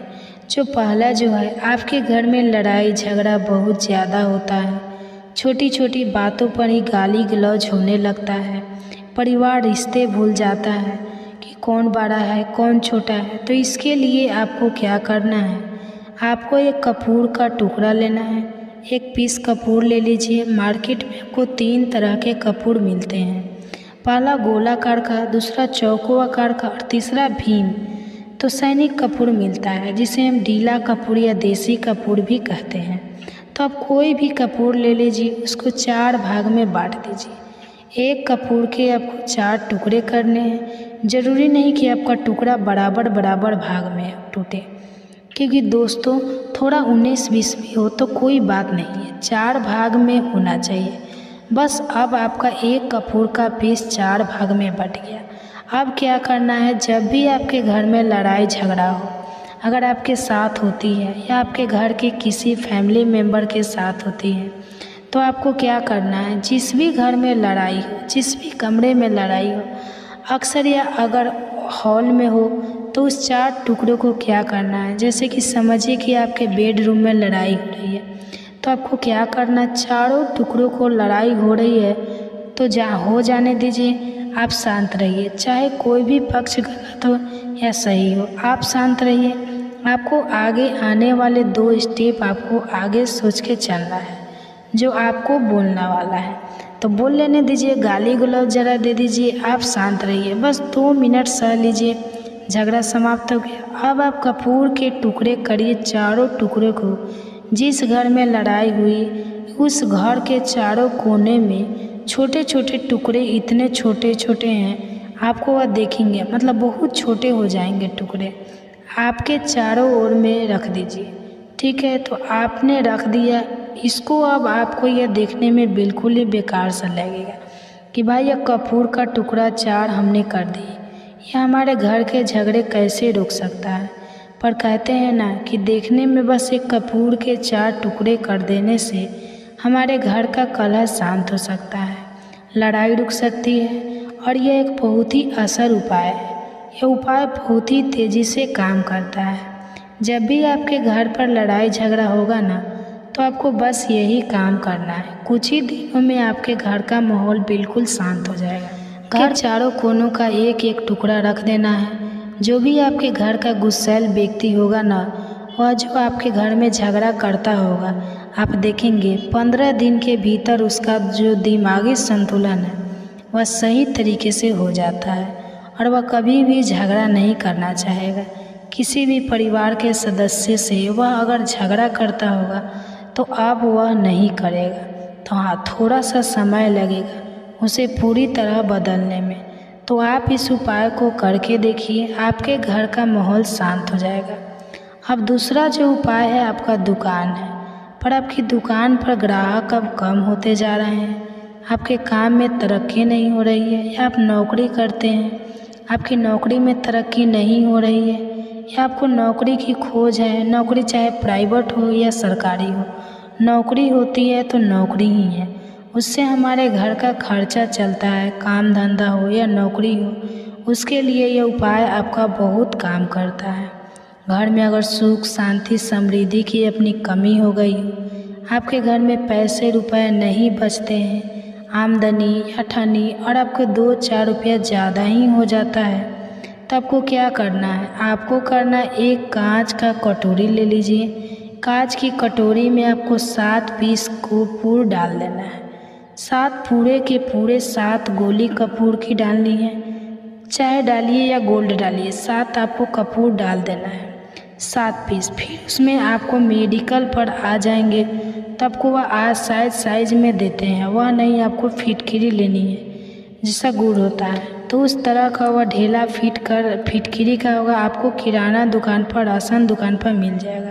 तो 2 छोटे छोटे टुकड़े फिटकिरी के ले लीजिए और उसमें एक सीधा नमक वही है जो हम व्रत में खाते हैं। तो सीधा नमक का टुकड़ा, पिसा हुआ कोई भी चीज़ उसमें नहीं लेना है। आपका घर का जो नमक, सादा नमक खाते हैं, वह लेना है। आपको यही 3 चीज़ लेना है। पहला है 7 पीस कपूर लेना है, दूसरा जो टुकड़ा है 2 टुकड़ा आपको फिटकिरी का लेना है और 1 टुकड़ा सीधा नमक का लेना है। इन तीनों को आप कटोरी में रख दीजिए और रख करके उसके ऊपर एक स्टील का या कोई ऐसा रखिए, छोटे छोटे स्टील का, जो आप उस कटोरी, कांच की कटोरी जब लेने जाएंगे तो उसी के साथ उसका साइज का भी ले लीजिए, अच्छा रहेगा। उस कटोरी को ढक देना है। आपने 3 चीज़ डाल दिया उसमें और उसके बाद उसको ढक दीजिएगा। अब आपको क्या करना है, जहाँ भी कैश रखते हैं, आप चाहे दुकान के लिए कर रहे हैं या घर के लिए करें या सबके लिए एक ही चीज़ है, जहाँ पर भी अपना कैश रखते हैं, अगर घर में रखते हैं 50 तो आपको कहीं ना कहीं तो आप रखते होंगे, छोटे डिब्बे में या कैसे भी करके, तो उसके समीप रखना है। डिब्बे में आप नहीं रख सकते, आपके पास उतना बड़ा डब्बा नहीं है, तो आप इस जो कटोरी, कपूर की जो कटोरी है जिससे आपने रखा है कांच की कटोरी, इसको उस डिब्बे के पास रख दीजिए। घर में उस कैश के डिब्बे के पास आपको इस कटोरी को रख देना है जिसमें आपने ये 3 चीज़ें रखी हुई। उसके बाद आपको क्या करना है, अगर आप इसको दुकान के लिए यूज करना चाहते हैं, दुकान में आप अपनी तरक्की चाहते हैं, आपके धन का कैश फ्लो आपका बढ़ता रहे, दुकान में ग्राहक आते हैं, तो आपको जो गल्ला है जहाँ आपका कैश बैंक है, तो उसके अगल बगल में कहीं अगर स्पेस है तो आप इसको वहाँ रख दीजिए, ढका हुआ है। अगर खुले में रखेंगे, अगर उसका नहीं ढक्कन लगाएंगे तो कपूर क्या होता है, वह बहुत जल्दी उड़ जाता है। खुले में रहा तो ऐसे में आपको किसी भी स्टील का, आप इसको चाहे तो, आपका गला बड़ा है, कैश बॉक्स बड़ा है, तो आप इसको कैश बॉक्स के अंदर भी रख सकते हैं। यह धन को खींचने का काम करता है, एक मैग्नेट है जो धन को अपने तरफ में खींचता है। अब इसे किस दिन करना है, आपको यह उपाय किसी भी शुक्ल पक्ष के दिन, मंगलवार के दिन करना है। यह भोलेनाथ को बहुत अधिक प्रिय होते हैं, जिसका बहुत ही बड़ा और विशेष महत्व होता है, और ऐसा दिन पूरे साल में सिर्फ एक ही बार आता है। और दोस्तों, आप सभी लोग जानते हो, मंगलवार का अगर सबसे बड़ा कोई उपाय है तो वह 7 गेहूं के दाने वाला उपाय है। तो दोस्तों, इस मंगलवार के दिन आप लोगों को इस 7 गेहूं के दाने वाले उपाय को जरूर करना है। बहुत सारे लोग होंगे जिन लोगों ने इस उपाय को ना किया हो, मतलब पूरा साल निकल गया, उन्होंने किसी भी दिन इस 7 गेहूं के दाने वाले उपाय को ना किया हो। पर दोस्तों, आपके पास एक आखिरी मौका बचा हुआ है जो कि 27 अगस्त के दिन है। तो इस दिन आप लोगों को इस उपाय को जरूर कर लेना है। भले ही आपने पूरे साल भर इस उपाय को ना किया हो, पर अगर आपने इस भाद्रपद महीने के मंगलवार के दिन अगर इस वाले उपाय को कर लिया तो आपको इस उपाय को करने का वह फल मिलेगा जिसकी आपने कभी कल्पना भी नहीं की होगी। इसलिए आप लोग इस वाले उपाय को एक बार जरूर कर लेना ताकि आप लोगों के हाथ से यह मौका ना जा सके और आपको इस उपाय को करने का फल मिल सके। तो दोस्तों, यह उपाय पंडित जी ने अपनी अभी की ही शिव महापुराण की कथा में बताया है, जिस उपाय को आज हम आपको बहुत अच्छे से समझाने वाले हैं। तो इस वीडियो को देखने के बाद इस उपाय को समझने के लिए आपको कोई और वीडियो को देखने की जरूरत नहीं पड़ेगी। तो चलिए दोस्तों, उपाय को शुरू करते हैं। देखिए, यह भाद्रपद महीने के मंगलवार का दिन यह इतना खास होता है, इतना महत्वपूर्ण होता है। देखा गया है कभी कभी बड़े बड़े पूजा पाठ अनुष्ठान से जो मनोकामना पूर्ण नहीं होते, वो भाद्रपद महीने के दिन एक छोटे से उपाय करने से ही आपकी मनोकामना पूर्ण हो जाती है। और बहुत सारे लोगों ने इस उपाय को किया भी है और उनको इस उपाय को करने का फल भी जरूर मिला है। अगर आप लोग भी इस उपाय को करना चाहते हैं तो आप इस उपाय को पहले अच्छे से समझ लेना, सुन लेना, उसके बाद करना। आपको इस उपाय का फल जरूर मिलेगा। और इस उपाय को कर लेने से आपके घर में चाहे किसी भी प्रकार की दुख और समस्या चल रही है तो उसका कारण भी नहीं पता है कि यह समस्या किस कारण से चल रही है। उसका कुछ भी कारण हो सकता है, जैसे प्रेत दोष हो सकता है या किसी भी तरह का मंगल दोष भी हो सकता है।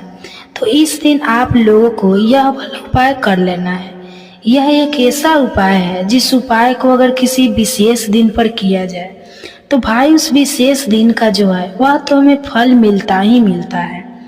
पर हमने उस दिन पर इस 7 गेहूं के दाने वाले उपाय को किया है तो हमें उससे भी बड़ा फल मिलता है और फल बहुत जल्दी मिलता है, क्योंकि आप इस उपाय को बहुत ही बड़े और विशेष दिन पर कर रहे हो। तो चलिए अब उपाय के बारे में बात करते हैं, लेकिन उससे पहले आप लोगों को यह जानना आवश्यक है कि आखिर यह उपाय किस समय करना है, किसको करना है और कैसे करना है। तो चलिए हम आगे को वीडियो में एक एक करके बता देते हैं। लेकिन उससे पहले अगर आप लोग हमारे चैनल पर नए हैं, अगर आप लोग हमारा वीडियो पहली बार देख रहे हैं, हमारी आवाज़ आज पहली बार सुन रहे हैं, तो प्लीज़ चैनल को सब्सक्राइब कर दीजिए और वीडियो को लाइक करके कमेंट बॉक्स में हरे कृष्णा जरूर लिखिए। तो दोस्तों, इस 7 गेहूं के दाने वाले उपाय को हमें इस मंगलवार के दिन कैसे करना है, किसको करना है, किस समय करना है और कहाँ पर करना है, ये सारे सवालों के जवाब आपको इस वीडियो में मिल जाएंगे। और जो यह वीडियो देखेगा उसको 7 गेहूं के दाने वाला उपाय जरूर करना चाहिए, क्योंकि इस दिन एक गेहूं के दाने का भी बहुत ही बड़ा और विशेष महत्व होता है। और जब बात आ जाए 7 गेहूं के दाने की तो ये सोने पर सुहागा वाली बात हो जाती है और यह एक बहुत ही बड़ा उपाय हो जाता है। तो इस गोगा नवमी का तो अब दोस्तों इस 7 गेहूं के दाने वाले उपाय को आखिर करना किसको है, सबसे पहले हम लोग वह बात जान लेते हैं। तो देखो, घर की जो बड़ी माताएं बहनें होती है, उन माताएं बहनें में से कोई भी एक बड़ी माता बहन इस वाले उपाय को कर सकती है। और दोस्तों, अगर आप चाहे तो अपने घर में से सभी सदस्य को भी इस उपाय को करवा सकते हैं। अगर किसी व्यक्ति की खुद की कोई मनोकामना है, खुद की कोई दुख और परेशानी है जो कि वह अपने लिए ही करना चाहता है, तो इस वाले उपाय को तो वह खुद अपने लिए भी कर सकता है। बाकी अगर कोई घर में से ऐसा है जो कि अपने पूरे घर परिवार की सुख और शांति के लिए यह वाला उपाय करना चाहते हैं तो वह भी कर सकती है, उसमें भी कोई दिक्कत वाली बात नहीं है। कहने का मतलब यह है कि इस उपाय को हर एक सदस्य भी कर सकता है और पूरे घर परिवार के सदस्य के लिए घर की बड़ी माताएं बहनों में से कोई एक माता बहन भी कर सकती है। माताएं बहनें अगर घर में उपस्थित ना हो या वह यह वाला उपाय ना कर पा रही हो तो फिर घर का कोई बड़ा सदस्य भी इस 7 गेहूं के दाने वाले उपाय को कर सकता है, चाहे फिर वह पुरुष ही क्यों ना हो, उसमें कोई भी दिक्कत वाली बात नहीं है। अब दोस्तों इस गेहूं के दाने वाले उपाय को हमें करना कहाँ पर है। देखो हमें शिवलिंग के पास में जाकर करना है। बहुत सारे लोग प्रश्न करते हैं कि हर एक उपाय को करते समय क्या हम इस उपाय को घर पर या मंदिर में कर सकते हैं। तो देखो इस वाले उपाय को आप मंदिर में करोगे तो अच्छा रहेगा, घर पर नहीं करना है इस वाले उपाय को। उसके बाद में दोस्तों जो अगला प्रश्न निकल कर आता है वो यह आता है कि इस उपाय को लेकर कि आखिर इस उपाय को हमें किस समय करना है, सुबह के समय करना है कि शाम के समय करना है। तो देखो इस वाले उपाय को आप लोग सुबह के समय भी कर सकते हो और शाम के समय प्रदोष काल में भी कर सकते हो। अब अगर आप पूछो कि सबसे उत्तम समय कौन सा रहेगा इस 7 गेहूं के दाने वाले उपाय को करने का, तो हम आपसे बस यही कहेंगे कि इस उपाय को आप शाम के समय करेंगे तो ज़्यादा बेहतर होगा। बाकी अगर सुबह के समय भी करेंगे तो भी अच्छा होगा, उसमें कोई भी दिक्कत वाली बात नहीं है। तो दोस्तों जो अगली सबसे बड़ी और महत्वपूर्ण बात आती है वह यह आती है कि सुबह अगर हम उपाय को करेंगे तो हमें कितने बजे से लेकर कितने बजे तक के बीच में करना है, और शाम के समय प्रदोष काल में करेंगे तो हमें कितने बजे से लेकर कितने बजे के बीच में करना है। तो देखो सुबह जितनी जल्दी हो सके आप उपाय को करने की कोशिश करना। बाकी अगर किसी कारणवश लेट भी हो जाओ तो थोड़ी देर भी हो जाए तो 10 या 11 बजे तक भी आप उपाय कर लेना, पर 12 बजे से ज़्यादा देरी ना हो, ठीक है, इस बात का ध्यान रखना। उसके बाद में दोस्तों अगर शाम के समय प्रदोष काल की बात करें तो प्रदोष काल का जो समय होता है वह शाम के 6 बजे से शुरू हो जाता है। मतलब शाम के 6 बजे से लेकर 7 बजे के बीच का जो समय होता है यह समय प्रदोष काल का समय होता है। पर अभी जो मौसम चल रहा है इस मौसम में जो है शाम बहुत देरी से होती है, तो आप इस उपाय को 7 या 8 बजे के बीच में भी कर सकते हो। मतलब शाम के 6 बजे से रात 8 बजे के बीच में आप कभी भी इस वाले उपाय को कर सकते हो, उसमें कोई भी दिक्कत वाली बात नहीं है। परंतु मंगलवार के दिन कोशिश करना कि समय का अंतर्गत ही कर लो, किसी कारणवश ना कर पाओ तो थोड़ी देरी से भी कर सकते हो, आपको उपाय का फल जरूर मिलेगा। देखिए इस वीडियो में जितने भी उपाय हम आपको बताएंगे सभी उपाय सरल हैं। देखो गुरुजी ने कहा है कि मंगलवार के दिन आपको चौमुख दीपक वाला उपाय तो अवश्य ही करना चाहिए। वीडियो के अंतिम में आपको उपाय बताया है जो आपको करना है। देखो आगे बढ़ने से पहले वीडियो को एक लाइक जरूर करें।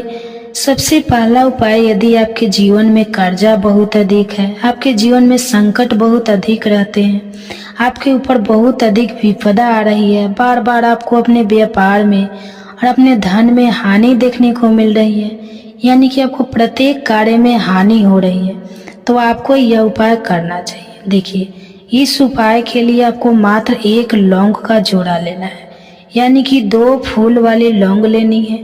साथ में आपको मात्र थोड़ा सा शहद लेना होगा और इसी के साथ में आपको तांबे के पात्र के अंदर शुद्ध जल लेना होगा। अब देखिए इन सभी सामग्रियों के लेकर के आपको भगवान शिव के मंदिर में पहुंच जाना है। देखिए यह उपाय आप सुबह से लेकर शाम तक कर सकते हो। तो सबसे पहले तो आपको पास जो 2 फूल वाले लौंग है उन्हें आपको शहद के अंदर अच्छे से डुबोना है, यानी कि दोनों लौंग पर आपको अच्छे से शहद का लेप लगाना है।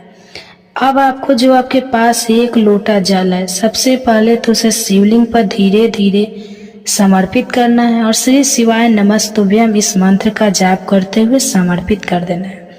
अब आपके पास जो 2 फूल वाली लौंग है शहद से, उसे आपको शिवलिंग पर अर्पित करना है और आपको प्रार्थना करनी है कि जीवन में जो रोग की स्थिति है वह समाप्त हो, जीवन के जो संकट और समस्याएं हैं वह सभी समाप्त हो, जीवन से जो कर्ज की समस्या है वह समाप्त हो। इस प्रकार से प्रार्थना करते हुए यह जो 2 फूल वाले लौंग है शहद से, इसमें आपको शिवलिंग पर अर्पित कर देनी है। बोलना चाहिए यह 3 शब्द। ये 3 शब्द बोलने से सभी मनोकामनाएं पूर्ण हो जाती है। तो दोस्तों पिछले वीडियो में हमने आपको तुलसी को जल देने के महत्व की कथा सुनाई है। आज की इस वीडियो में हम जानेंगे तुलसी को जल देने के क्या फायदा है। तो दोस्तों, एक बार की बात है, सत्यभामा ने भगवान श्री कृष्ण से तुलसी को जल देने का महत्व पूछ लिया था। तब भगवान श्री कृष्ण ने उन्हें उसका महत्व सुना दिया था।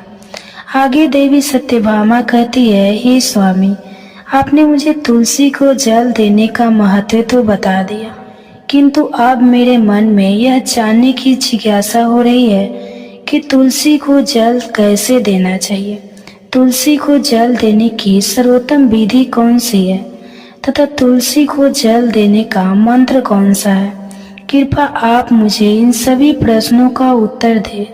तब भगवान श्री कृष्ण देवी सत्यभामा से कहते हैं, हे प्रिय, जिस प्रकार से मैंने तुम्हें तुलसी का महत्व सुनाया है, उसी प्रकार से तुलसी को जल देते समय बोले जाने वाले मंत्र का भी बड़ा महत्व है। यह मंत्र केवल 3 शब्दों का है, किंतु इसका प्रभाव बहुत कल्याणकारी है। जो भी मनुष्य नित्य तुलसी को जल देते समय अपने मुख से केवल यह 3 शब्द बोल देता है, तो साक्षात लक्ष्मी उसके घर में प्रवेश करती है, उसकी दरिद्रता समाप्त हो जाती है, उसे धन धान्य की प्राप्ति होती है। वह मंत्र बताने से पूर्व मैं आपको तुलसी के इस मंत्र का महत्व सुनाता हूँ। इस मंत्र को सुन लेने मात्र से ही मनुष्य के समस्त पाप नष्ट हो जाते हैं। उसे 100 वर्षों तक तुलसी को जल देने का पुण्य प्राप्त हो जाता है। इसलिए देवी, आप इस कथा को ध्यान से पूरा जरूर सुने। देवी सत्यभामा कहती है, हे प्रभु, मैं इस कथा को पूरा अवश्य सुनूंगी। आप मुझे तुलसी के मंत्र का महत्व सुनाइए। श्री कृष्ण कहते हैं, हे देवी सत्यभामा, दक्षिण में एक अत्यंत शुभ न्याम नगरी थी। उस नगरी में सुषमा नाम का एक खूंटी वृद्धि का ब्राह्मण रहता था। पापियों का तो वह शिरोमणि था। उसका जन्म एक ऐसे ब्राह्मण परिवार में हुआ था जो पाप कर्म करने वाले शास्त्र ज्ञान से शून्य थे। वह जन्म से तो ब्राह्मण था, किंतु कर्म से वह अत्यंत दुराचारी था। वह न पूजा पाठ करता था, न ध्यान करता था, न जाप, न होम, न ही अतिथियों का सत्कार करता था। उसके द्वार पर आए अतिथियों को बिना दान किए ही क्रूरता पूर्वक भगा देता था।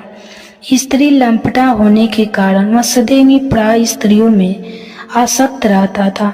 उसे मदिरा पान करने की भी आदत थी, साथ ही वह मांस खाया करता था।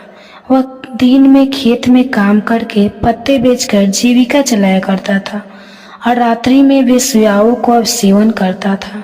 इस प्रकार से उस ब्राह्मण ने अनेक वर्षों तक जीवन व्यतीत किया। फिर एक दिन वह वृद्धि सुन शर्मा बेचने के लिए, पत्ते इकट्ठा करने के लिए एक वैश्य की वाटिका में घूमने लगा और पत्ते तोड़ने लगा। तभी एक काल रूपधारी काले सर्प ने उस ब्राह्मण को काट लिया और उसी समय उसकी मृत्यु हो गई। उसके बाद 2 यम के दूत उसे लेने के लिए उस स्थान पर प्रकट हुए और उसे उठकर यमलोक ले जाने लगे। मार्ग में वह यमलोक दूतों के सामने बहुत विलाप करने लगा, हे दूतों, मुझे कहाँ ले जा रहे हो? मुझे छोड़ दो, मेरे प्राण बख्श दो।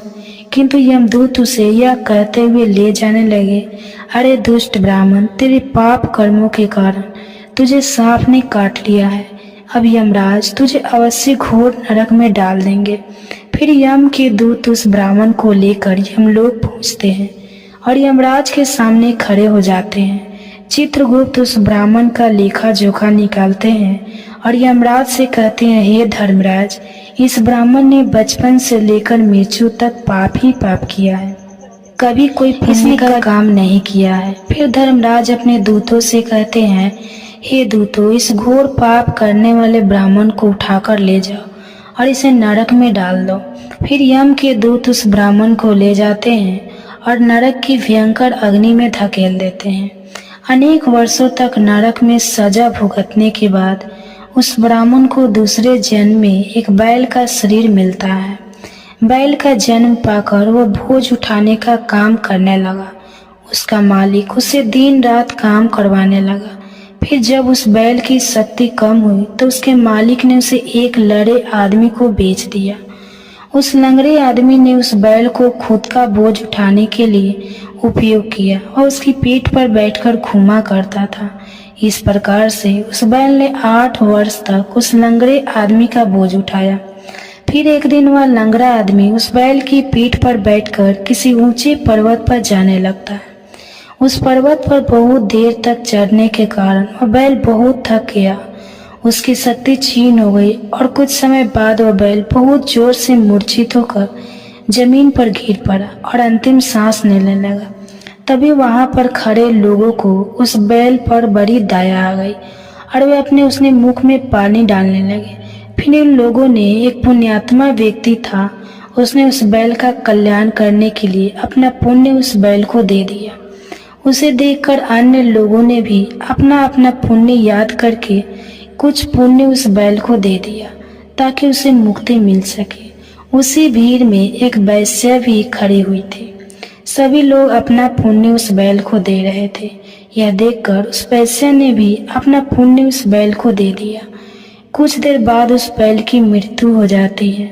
फिर उस स्थान पर यमदूत आते हैं और उस बैल के शरीर से उस ब्राह्मण की आत्मा को निकालकर यमलोक ले जाते हैं। यमलोक ले जाने पर उसे यमराज के सामने खड़ा किया जाता है और फिर चित्रगुप्त उसका लेखा जोखा देखते हैं तो वे आश्चर्य में पड़ जाते हैं। उस वैश्या के द्वारा उस बैल को दिया हुआ पुण्य बहुत बड़ा होता है। उस पुण्य के प्रभाव से उसके सभी जन्मों के पाप नष्ट हो जाते हैं। फिर यमराज उस ब्राह्मण के सभी पाप क्षमा करते हैं और कहते हैं, हे ब्राह्मण, उस वैश्या ने तुझे अपना पुण्य देकर तुझ पर बड़ा उपकार किया है। केवल उसी के पुण्य के कारण तुम्हारे सब जन्मों के पाप नष्ट हो गए हैं। और यमराज उसे फिर से मनुष्य जन्म प्रदान करते हैं। इस बार वह पृथ्वी पर आकर एक उत्तम ब्राह्मण कुल में जन्म लेता है।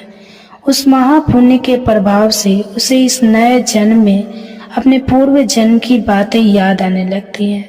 जब वह ब्राह्मण बड़ा हो जाता है तो उसे याद आता है कि पिछले जन्म में जब वह बैल था तब एक वैश्या ने उसे उसका पुण्य दे दिया था। इसलिए उसके मन में उस वैश्या के बारे में जानने की इच्छा होती है और उस महापुण्य के बारे में जानने के लिए उस वैश्या का पता लगाकर उसे ढूंढते हुए उसके नगर में चला जाता है। वह वैश्या बूढ़ी हो चुकी थी। फिर जब उसे वह वैश्या मिल जाती है तो उसके सामने जाकर उसे बार बार प्रणाम करता है और उस वैश्या का धन्यवाद करने लगता है। वह वैश्या कहने लगती है, हे ब्राह्मण श्रेष्ठ, आप कौन हैं और किस कारणवश आप मुझ वैश्या को धन्यवाद दे रहे हैं? मैंने आपका कौन सा कार्य किया है जो आप मुझे नमस्कार कर रहे हैं? तब वो ब्राह्मण कहता है, हे माता, मैं वही बैल हूँ जिसे तुमने अपना पुण्य दे डाला था।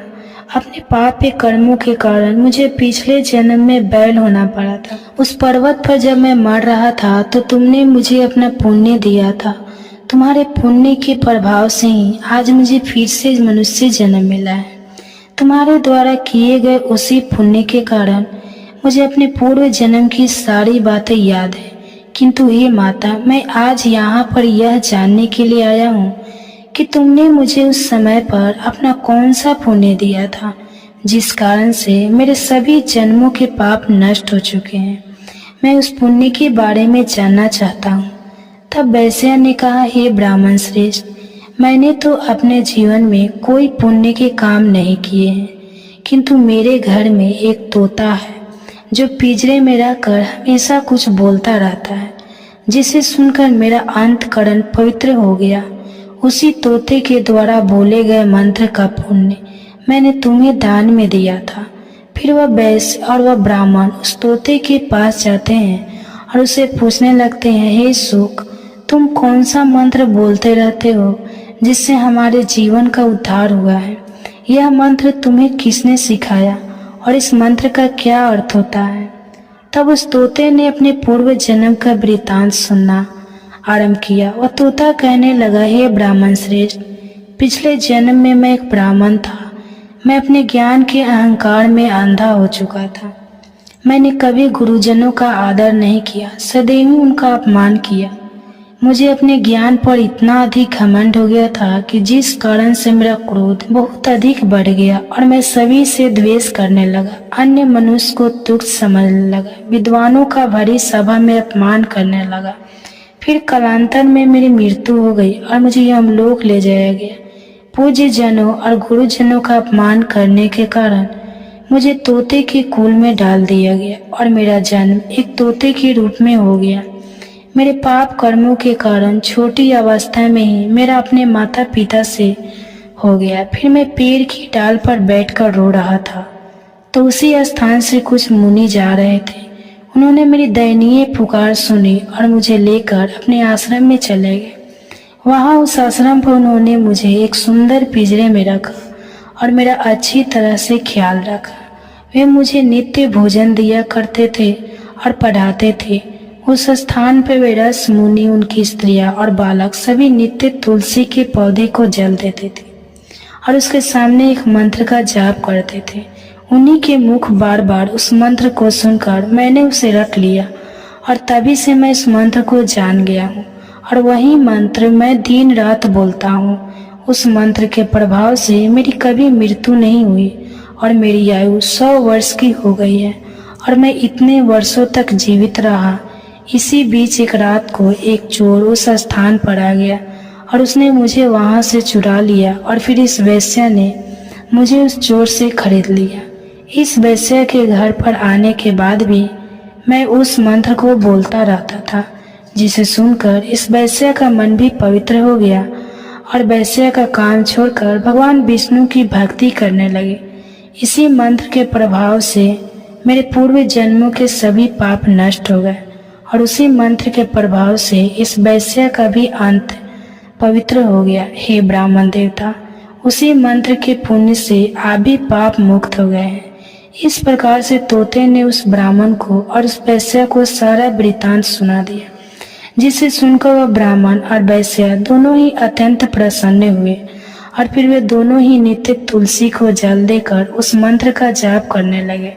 फिर वह वैश्या और वह ब्राह्मण तीनों उस मंत्र के प्रभाव से दिव्य विमानों में बैठकर विष्णु लोक को चले गए। तो श्री कृष्ण कहते हैं, हे देवी सत्यभामा, देखा आपने, केवल तुलसी के इस मंत्र के प्रभाव से उस तोते के, उस वैश्या के और उस ब्राह्मण के सभी पाप नष्ट हो गए। इसलिए प्रत्येक मनुष्य को रोज तुलसी को जल देते समय इस एक मंत्र का उच्चारण अवश्य करना चाहिए। हे देवी, वह मंत्र इस प्रकार है, इसे तुम ध्यान से सुनो। ओम वृंदावने स्वाहा, ओम वृंदावन स्वाहा। श्री कृष्ण कहते हैं, जो स्त्री नित्य तुलसी के समक्ष इस मंत्र का उच्चारण करेगी वह सौभाग्यशाली बनेगी। जो भी पुरुष तुलसी के सामने इस मंत्र का उच्चारण करेगा उसे अक्षय धन की प्राप्ति होगी। जिस घर के सामने नित्य तुलसी की पूजा की जाएगी उस घर में साक्षात लक्ष्मी का वास होगा। तुलसी का यह मंत्र आज अल्पतर है, यह समस्त फलों को प्रदान करने वाला है। अतः जो भी तुलसी के सामने इस मंत्र का उच्चारण करेगा उसे संपूर्ण सिद्धियां प्राप्त होगी। स्त्रियों को सदैव स्नान करके अपने बाल बांधकर मांग में सिंदूर भरकर नित्य तुलसी को जल देना चाहिए और इस मंत्र का उच्चारण करना चाहिए। रोज तुलसी के पौधे की परिक्रमा करनी चाहिए, इससे सभी दोष नष्ट हो जाते हैं। नित्य शाम के समय तुलसी के पास दीपक जलाना चाहिए और तुलसी के पास बैठकर भगवान विष्णु की आराधना करनी चाहिए। तुलसी के पास दीपक जलाने से मनुष्य को धन धान की प्राप्ति होती है। हजारों अमृत के घरों से नहलाने पर भी श्री हरि को उतनी तृप्ति नहीं होती जितनी वे मनुष्य के द्वारा तुलसी का एक पत्ता चढ़ाने से प्राप्त करते हैं। 1000 गाय के दान से मानव जो फल प्राप्त करता है वही फल तुलसी पत्र के दान से पा लेता है। जो मृत्यु के समय अपने मुख में तुलसी पत्र का जल पी लेता है वह संपूर्ण पापों से मुक्त होकर श्री कृष्ण के धाम जाता है। श्री कृष्ण कहते हैं, पूर्णिमा अवस्था द्वादशी और सूर्य संक्रांति के दिन मध्याह्न काल रात्रि और अशौच के समय तेल लगाकर बिना स्नान किए अथवा बिना हाथ पैर धोए रात्रि के वस्त्र पहनकर तुलसी के पत्र तोड़ता है वह महापाप होता है। श्राद्ध, व्रत, दान, प्रतिष्ठा तथा देव पूजा के लिए तोड़े हुए तुलसी पत्र बासी होने पर भी 3 रात्रि तक पवित्र ही रहते हैं। तुलसी का एक एक पत्ता ना तोड़कर पत्तियों के साथ अग्र भाग को तोड़ना चाहिए। तुलसी की मंजरी सब फूलों से बढ़कर मानी जाती है। मंजरी तोड़ते समय उसमें पत्तियों का रहना भी आवश्यक माना गया है। पूज्य भाव से पौधे को हिलाए बिना तुलसी के अग्र भाग को तोड़ना चाहिए। इससे पूजा का फल गुना चढ़ा बढ़ जाता है। तुलसी के पत्तों को कभी नाखून से नहीं तोड़ना चाहिए, इससे पाप लगता है। रात्रि के तुलसी के पौधे को स्पर्श ना करें अथवा उसके पत्ते ना तोड़े, ऐसा करना अशुभ माना गया है। रात्रि में तुलसी का पौधा निद्रा अवस्था में होता है, ऐसे में पत्ते तोड़ने पर पाप ही लगता है। गुरुवार के दिन तुलसी के पौधे में थोड़ा सा कच्चा दूध अर्पित करें। दूध चढ़ाते समय ओम नमो भगवते वसुदेवाय नमः इस मंत्र का जाप अवश्य करना चाहिए। तुलसी के पौधे के पास शालिग्राम रखें और उस पर तिल चढ़ाए। पूजा में तुलसी और शालिग्राम को दूध में भीगी हल्दी का तिलक अवश्य करें। शालिग्राम पर तुलसी पत्र रखकर चंदन लगाना चाहिए। अगर कोई महिला मासिक धर्म से है तो वह तुलसी की पूजा ना करे। मासिक धर्म के दौरान तुलसी को स्पर्श करने से घोर पाप लगता है, इससे स्त्री की दुर्गति होती है। तो दोस्तों, इस प्रकार से भगवान श्री कृष्ण ने देवी सत्यभामा को तुलसी को जल देने के मंत्र का महत्व सुनाया है। यह कथा आपको कैसी लगी कमेंट करके अवश्य बताएं।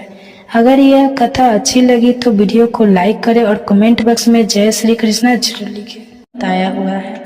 तो दोस्तों, इस उपाय को आपको कैसे करना है, कब करना है, कहाँ पर करना है और उपाय को करते समय आपको किन किन बातों का ध्यान रखना है, ये सारी जानकारी हम आपको इस वीडियो में देंगे। तो चलिए दोस्तों, उपाय को शुरू करते हैं। देखिए, यह दिन इतना खास होता है, इतना महत्वपूर्ण होता है। देखा गया है कभी कभी बड़े बड़े पूजा पाठ अनुष्ठान से जो मनोकामना पूर्ण नहीं होती है, वह सोमवार कृष्ण जन्माष्टमी के दिन एक छोटे से उपाय करने से ही आपकी मनोकामना पूर्ण हो जाती है। और बहुत सारे लोगों ने इस उपाय को किया भी है और उनको इस उपाय को करने का फल भी जरूर मिला है। अगर आप लोग भी इस उपाय को 26 अगस्त 2024 के दिन यहाँ पर सोमवार कृष्ण जन्माष्टमी के दिन करना चाहते हैं तो आप इस उपाय को पहले अच्छे से समझ लेना, सुन लेना, उसके बाद करना। आपको इस उपाय का फल जरूर मिलेगा। और इस उपाय को करने से आपके घर में चाहे किसी भी प्रकार की दुख और समस्या चल रही है तो आपको उसका कारण भी नहीं पता है कि समस्या किस कारण से चल रही है। उसका कुछ भी कारण हो सकता है, जैसे प्रीत दोष हो सकता है या किसी भी तरह का मंगल दोष भी हो सकता है और भी बहुत तरह के दोष होते हैं, कुछ भी हो सकता है। पर आपको इस उपाय को करने के लिए अपने दोष को पता लगाने की भी ज़रूरत नहीं, क्योंकि 26 अगस्त 2024 के दिन यहाँ पर सोमवार जन्माष्टमी के दिन इस एक चुटकी हल्दी वाला उपाय को आप लोगों को कर लेना है। दोस्तों, अब हम समझते हैं इस वाले उपाय को हमें करना किस समय है। तो सबसे पहली बात दोस्तों, हम समझते हैं कि हल्दी वाला उपाय करना किसको है। तो देखिए, यहाँ पर सीधी सी बात है कि हल्दी वाला उपाय जो है यह किस लिए किया जा रहा है। यह मनोकामना को पूर्ण करने के लिए किया जा रहा है। यह आपके जीवन में जो दुख और परेशानियाँ हैं उनको दूर करने के लिए किया जा रहा है। यह आपका कोई बड़ा काम है जो कि नहीं हो पा रहा है, आप उसके लिए इस उपाय को कर सकते हो। तो सीधी सी बात यह है कि आप अपनी किसी भी मनोकामना के लिए इस वाले उपाय को कर सकते हो। तो यह उपाय वह व्यक्ति कर सकता है जिस व्यक्ति को अपनी किसी भी प्रकार की मनोकामना भगवान शिव जी से पूर्ण करवानी हो। और अगर कोई भी माताएं बहनें जो है अपने घर की सुख और शांति के लिए, घर में धन समृद्धि को बढ़ाने के लिए यह वाला उपाय करना चाहती हैं, तो घर की जो बड़ी माताएं बहनें होगी वह इस हल्दी वाले उपाय को विशेष रूप से करें, क्योंकि माताएं बहनें घर की लक्ष्मी होती है। और जब घर की लक्ष्मी कोई विशेष उपाय करती है तो उसका फल ही बहुत जल्दी मिल जाता है और बहुत बड़ा होकर मिलता है। अन्यथा इस उपाय को कोई भी व्यक्ति कर सकता है, चाहे वह बड़ा हो चाहे वह छोटा हो, चाहे वह बच्चा हो। जिस व्यक्ति को यह हल्दी वाला उपाय समझ आ गया वह व्यक्ति इस हल्दी वाला उपाय को जन्माष्टमी के दिन जरूर करे, क्योंकि उसको इस उपाय का फल बहुत ही जल्दी मिल जाएगा। क्योंकि 26 अगस्त 2024 के दिन यहाँ पर सोमवार कृष्ण जन्माष्टमी के दिन भगवान शिव और विष्णु भगवान जी और भगवान कृष्ण जी बहुत आसानी से प्रसन्न हो जाते हैं। तो आइए अब हम समझते हैं कि इस हल्दी वाला उपाय को आपको करना कैसे है और इस उपाय को करने का जो समय है वह क्या है। तो देखिए, इस जन्माष्टमी के दिन किए जाने वाला यह एक चुटकी हल्दी वाला उपाय जो है यह मुख्य रूप से सुबह के समय होगा। आपको कोशिश यही करनी है कि सुबह के समय हम इस हल्दी वाला उपाय को कर लें। पर किसी कारणवश अगर आप सुबह इस उपाय को ना कर पाओ, आपको कहीं काम से जाना हो या किसी और काम की वजह से आप उपाय को ना कर पाओ, तो आपके पास फिर दूसरा मौका रहेगा जो कि शाम के समय का रहेगा, प्रदोष काल का रहेगा। अब प्रदोष काल का समय भी बहुत ही लोगों के मन में प्रश्न बन जाता है कि यह समय होता कब है, कितने बजे से लेकर कितने बजे यह समय होता है, ताकि हमें उपाय के लिए जो है करने का समय पता लग जाए। तो हम आपको बता दें, प्रदोष काल का जो एक समय होता है, शाम का समय वह होता है शाम के 6 बजे से लेकर शाम के 7 बजे के बीच का। इस समय के बीच में आप उपाय को करेंगे तो आपको इस उपाय का ज़रूर फल मिलेगा। तो शाम के 6 बजे से लेकर शाम के 7 बजे के बीच में आप लोग इस हल्दी वाला उपाय को कर सकते हो। तो बहुत सारे लोग यहाँ पर यह प्रश्न भी जरूर करेंगे कि हम तो नौकरी पर जाते हैं, हम अपनी ड्यूटी पर जाते हैं और आने में हमें देर हो जाती है, तो उस जगह पर हमें क्या करना चाहिए। तो देखिए, उन लोगों को भी टेंशन लेने की ज़रूरत नहीं है। अगर आप लोग इस उपाय को शाम के समय प्रदोष काल में कर रहे हो और अगर आपको आने में देरी भी हो जाती है, अगर आपको आने में 7 बज जाता है तो 7 बजे आप नहीं पहुंच पाते, तो आप 7 या रात 8 बजे तक भी अगर उपाय को करेंगे तो भी चलेगा। और अगर इससे भी थोड़ा देर हो जाती है तो भी आप उपाय को कर सकते हो, क्योंकि 26 अगस्त 2024 सोमवार अष्टमी का दिन है।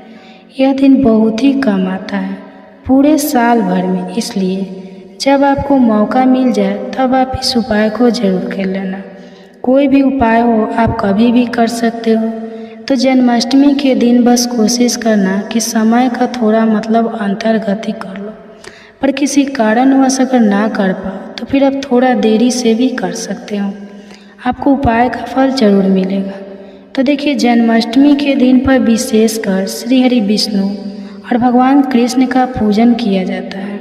अब साथ ही साथ सोमवार का दिन भी पड़ गया है, तो ऐसा समझ लीजिए आपके जीवन में धन भी आएगा, सुख भी आएगा और धन बढ़ेगा भी, और साथ ही साथ आपके जीवन के सारे संकटों को भगवान कृष्ण जी हर देंगे। तो चलिए सबसे पहले बात कर लेते हैं, सबसे पहले की जो कि कृष्ण जन्माष्टमी वाले दिन आपको विशेष कर करना है, और इस उपाय को करने से आपकी कोई भी ऐसी इच्छाएं, कोई भी विश जो अभी तक अधूरी है, पूरी नहीं हो रही है, तो आपकी बड़ी से बड़ी विश और मनोकामना भी पूरी हो जाती है जब आप कृष्ण जन्माष्टमी वाले दिन इस पहले उपाय को कर लेते हैं।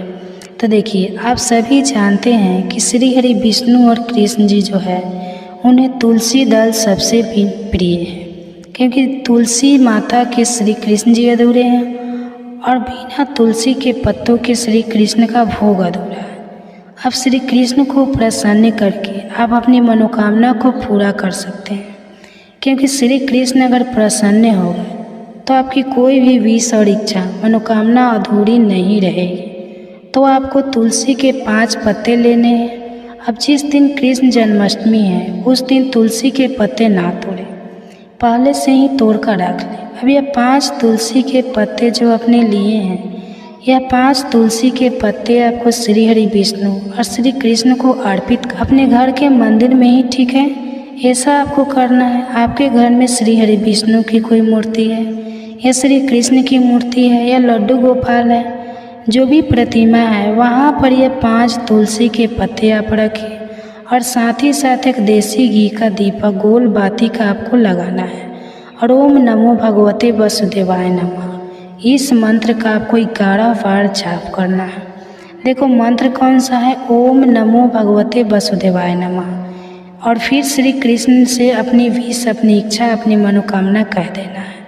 और फिर देखना आपकी विश और इच्छा, जो भी आपकी मनोकामना है, जो भी अपने जीवन में आपको चाहिए, अगर निर्धनता बहुत है, आप अपने घर से गरीबी को दूर करना चाहते हैं, या फिर धन आपका बढ़ाता नहीं है, आप चाहते हैं कि आपका धन बढ़े, या फिर आपके घर में फिजूल खर्ची बहुत कम होती है, पैसा आपके पास नहीं रुकता है, आप चाहते हैं कि पैसा आपके पास रुके, या फिर घर में कोई व्यक्ति ऐसा है जो बहुत बीमार रहता है, या फिर किसी का विवाह नहीं हो पा रहा है, तो जो भी आपकी इच्छा है, जो भी आपकी विश है, बस एक बार श्री कृष्ण से कह देना।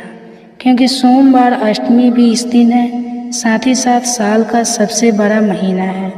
यह दिन इतना उत्तम है कि जो भी आप श्री कृष्ण जी से मांग लेंगे, उनसे कह देंगे, वो आपकी विश, आपकी मनोकामना को बहुत जल्दी पूरा कर देंगे। तो दोस्तों, इस वीडियो को अंत तक देखें, आपका भाग्य न चमक जाएगा। तो मुझे बताना, लेकिन वीडियो पूरा ही देखना।